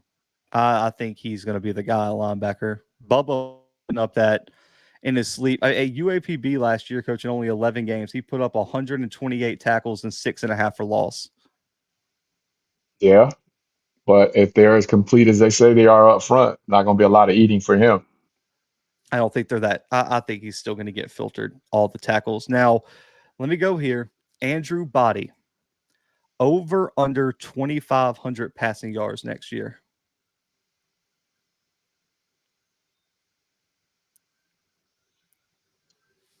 I'm saying under because they are also talking about that running back room. So how many opportunities, will he have to push the ball down the field? Yeah, I'm going slightly under. I think he's going to be right there, but I think their offensive coordinator loves to run the football. I think Andrew's a runner as well, and they're going to use his legs some. And I also think that with those D2 games on there, I think there's a chance that they're just going to run the football a lot. against Miles and them, you should be able to win. And I think Andrew's going to be more balanced. I don't see him going. And if he does go over, I don't see it much, but I think he's going to be right there, somewhere around 23, 24 with. And then, Coach, we talked about his potential. What you probably want him somewhere between 600 rushing yards, Yeah, 700 maybe. no more than that, because if he's more than 700, that means either he's running for his life or you're putting him in harm's way. Yeah. And it's going to be tough to see the end of the year kind of thing. So Now, to end this off, we got some MEAC ones. Elijah Williams for Morgan. you Over like him. under 9.5 sacks for Elijah Williams. He had 4 sacks in 2021, 9 sacks as an All-American in 2022, and 7 sacks last year, Coach. He's had double-digit tackles for loss the past 2 years as well. Does he break through and get 10 sacks next year? We really like that kid. I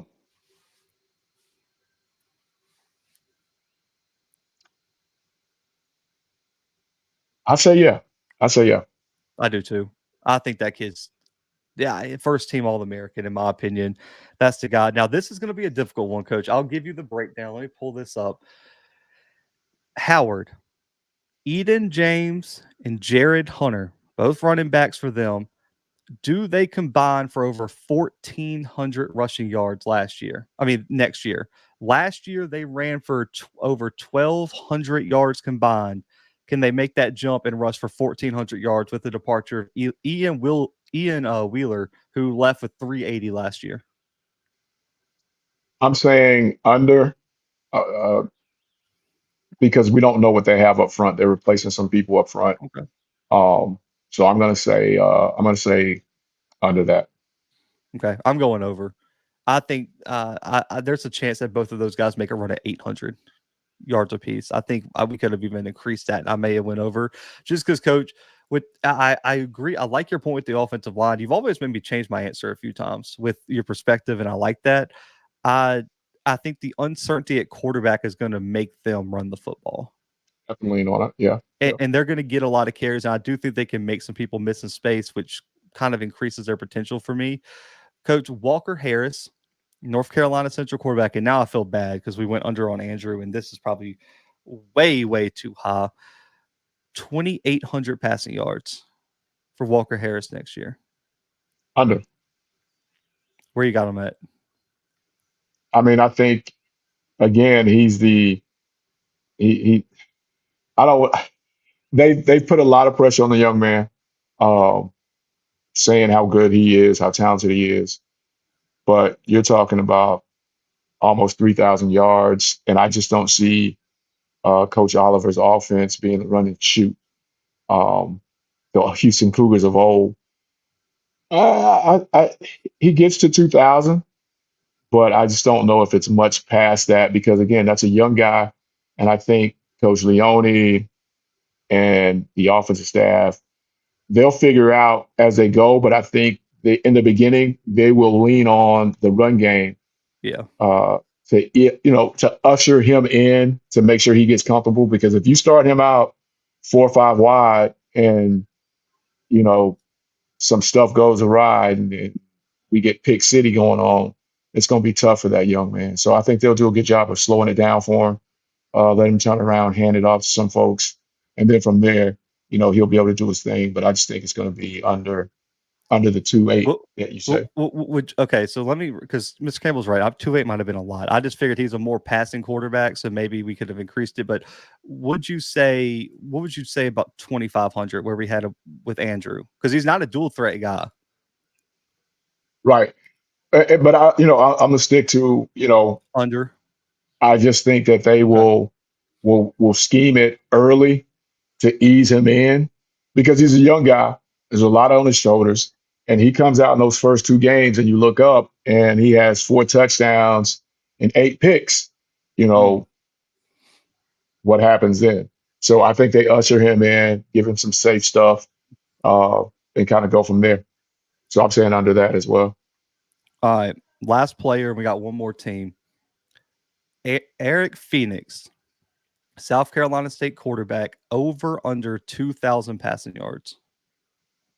To put in perspective, in 28 games at Benedict, he passed for 4,400 yards in 28 games total. In his final season, he passed for over 2,000 yards, 15 touchdowns, 6 picks. Schedule early on, I think, is going to make that tough. How quick can he pick up to this pace? Going up a level, speed changes. Yeah.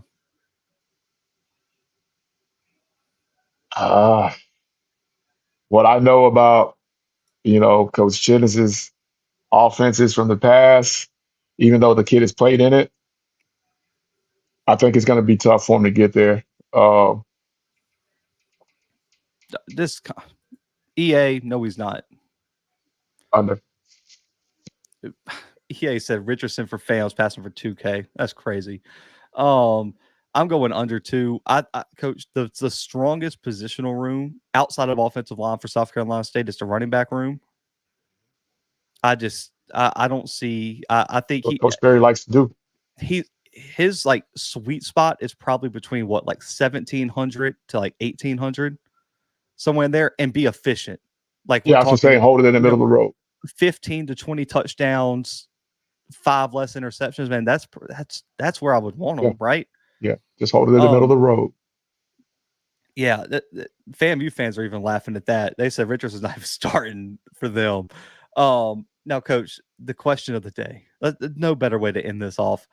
Morgan State, over under 275 yards per game offensively next season. Last year, they averaged 250 yards per game in 10 games. I just got to believe that they fixed that. You know what I mean? I got to believe that they fixed that. I got to believe that they fixed that, so I'm gonna go over. Yeah, I'm gonna go over 2. Oh, I bet I'm crying right now. And yeah, I think they go over. I mean, Coach, they averaged 4 yards per play last year. Coach, no other team in the MEAC averaged less than 5. That's rough to go. That's rough, man. Guys, I appreciate you guys tuning in, man. Coach, we did 2 hours, and it did not even feel like 2 hours. I told you this topic was going to be the one for us. I liked it. So listen, guys, me and Coach, I don't know how Coach pulled it off, will be at SWAC Media Day next week. I'm leaving on Monday. Coach is leaving on Monday. So we're going to get some stuff planned. Make sure to tune into the channel for all those interviews, man. Coaches, players. Me and Coach are working on potentially doing like a quick reaction live stream from SWAC Media Day before he has to get back on the road. Because listen, man, Coach got to get back and get prepped for the season, man. So he can't be like me and relax at the hotel room in Birmingham. He's got to get back on the road to Lorman. And then also All-American, preseason All-American list drops next week. Man, shout out to the whole team over in for FCS Football Central, man, for helping me get that together. I think we did a really, really good job of representing as many conferences, players, finding some gems, projecting. I think this is going to be one of the more complete All-American lists we've ever had, man. We put a lot of work into that, especially with the transfer portal, Coach, building rosters and everything. What's up? Still got 2 things left. What they say about you? What they say about you in the suit? Oh yeah, a few people said yes. Other people said no. They want me to keep the hat and the t-shirt, hoodies, all that good stuff. I ain't wearing a hoodie though, Coach. I'll wear a collar shirt. SWAC Media Day. I haven't decided on a hat yet. Okay, I have to go back and look just to make sure that it was more stay the same than it was get the suit, and then you gotta end every one with keep or delete. All right, go ahead, man. Kick it off. Keep or delete. Here we go. Beer or wine? Ooh, bad one. I have to go skip. Bro, I haven't drank in probably like a year and a half. Okay. Seafood or soul food? Oh, seafood, bro. You know where I live. I'm from Mobile. It's seafood every day. Okay. Coke or Pepsi? Not a huge soda person, but probably I guess Coke. You don't watch old wrestling. You don't drink beer, wine. You don't drink soda. So I shouldn't even ask you this next one. Tequila or whiskey? Okay, I mean, so no, when I did drink, listen, it's whiskey all day. Crown, bro, some Crown Royal. Listen, o- Crown Apple, Coach, and I know this is gonna okay. sound crazy. Crown Apple and Mountain Dew, I'm gonna bro, have to try that. try that. Crown Apple and Mountain Dew, Coach. There were some college that I don't remember because of that. I'll be trying that in a few hours. Uh, Comedy or action? Movie. Probably comedy, All right. Barbecue or smoked? Chicken, ribs, whatever you call it. barbecue. Barbecued. Okay. Yeah. Grits or oatmeal? Oh, grits all day. For who eats oatmeal nowadays? Monster energy drink or Red Bull? And Oh, that's because Monster I for always see sure. you with that. Okay. Yeah, Monster for sure. Text or phone call? Oh, text, Coach. You know me, Coach, because you can put me on blast. I'm the worst at answering the phone. Anybody in the chat, whether it's Coach, Scotty, anybody who has my number knows I am good for not answering on the first phone call if I'm busy. And I'm so ADD. I'll see your call, decline it, and if I don't send you a text right then, and the notification don't pop up, man, it might be 2-3 business days before I get back to you. And I'm like, damn, Coach called me. Let me get him. Let me get back to him. True story. Oh man. Last one, man. Uh, and I'm I don't know. Vanilla or chocolate ice cream? You so picky. I don't even know if you eat ice cream. No, I do. I would lean vanilla, but I can eat either one. I really don't care. I don't really have a preference there. Okay. We went light today on the keep and delete. Yeah. Uh, yeah, because I didn't expect us to get into 2 hours worth of show, but that's it, man. Keep and delete. There it is. Oh man, I love it. But guys, man, you know where to find us, man. Saturday morning live show is going to be continuing. We'll be back next Saturday. We're gonna have some special shows next week. If we can't get the live stream done after SWAC Media Day, me and Coach will probably be live Wednesday night, give just a quick SWAC Media Day recap, talk about the preseason projections, all SWAC teams, all that good stuff, our biggest takeaways from talking to coaches, players, the whole nine. FCS All-American team drops next week, like I said, so stay tuned for that, man. I'm really, really happy about the way that turned out. And also make sure to tune into the Walk-In podcast. I don't know if we're going live. I'm recording with them today, but man, shout out to those guys for their podcast. And I'll make sure to put the link in the description for that show. And on top of that, post on social media, all that good stuff. When it drops, man. But appreciate y'all's support as always. Hit the like button, subscribe, all that good stuff. But for Coach Fred, for myself, for the Blue Bloods, FCS Football Central, man, we are out for right now.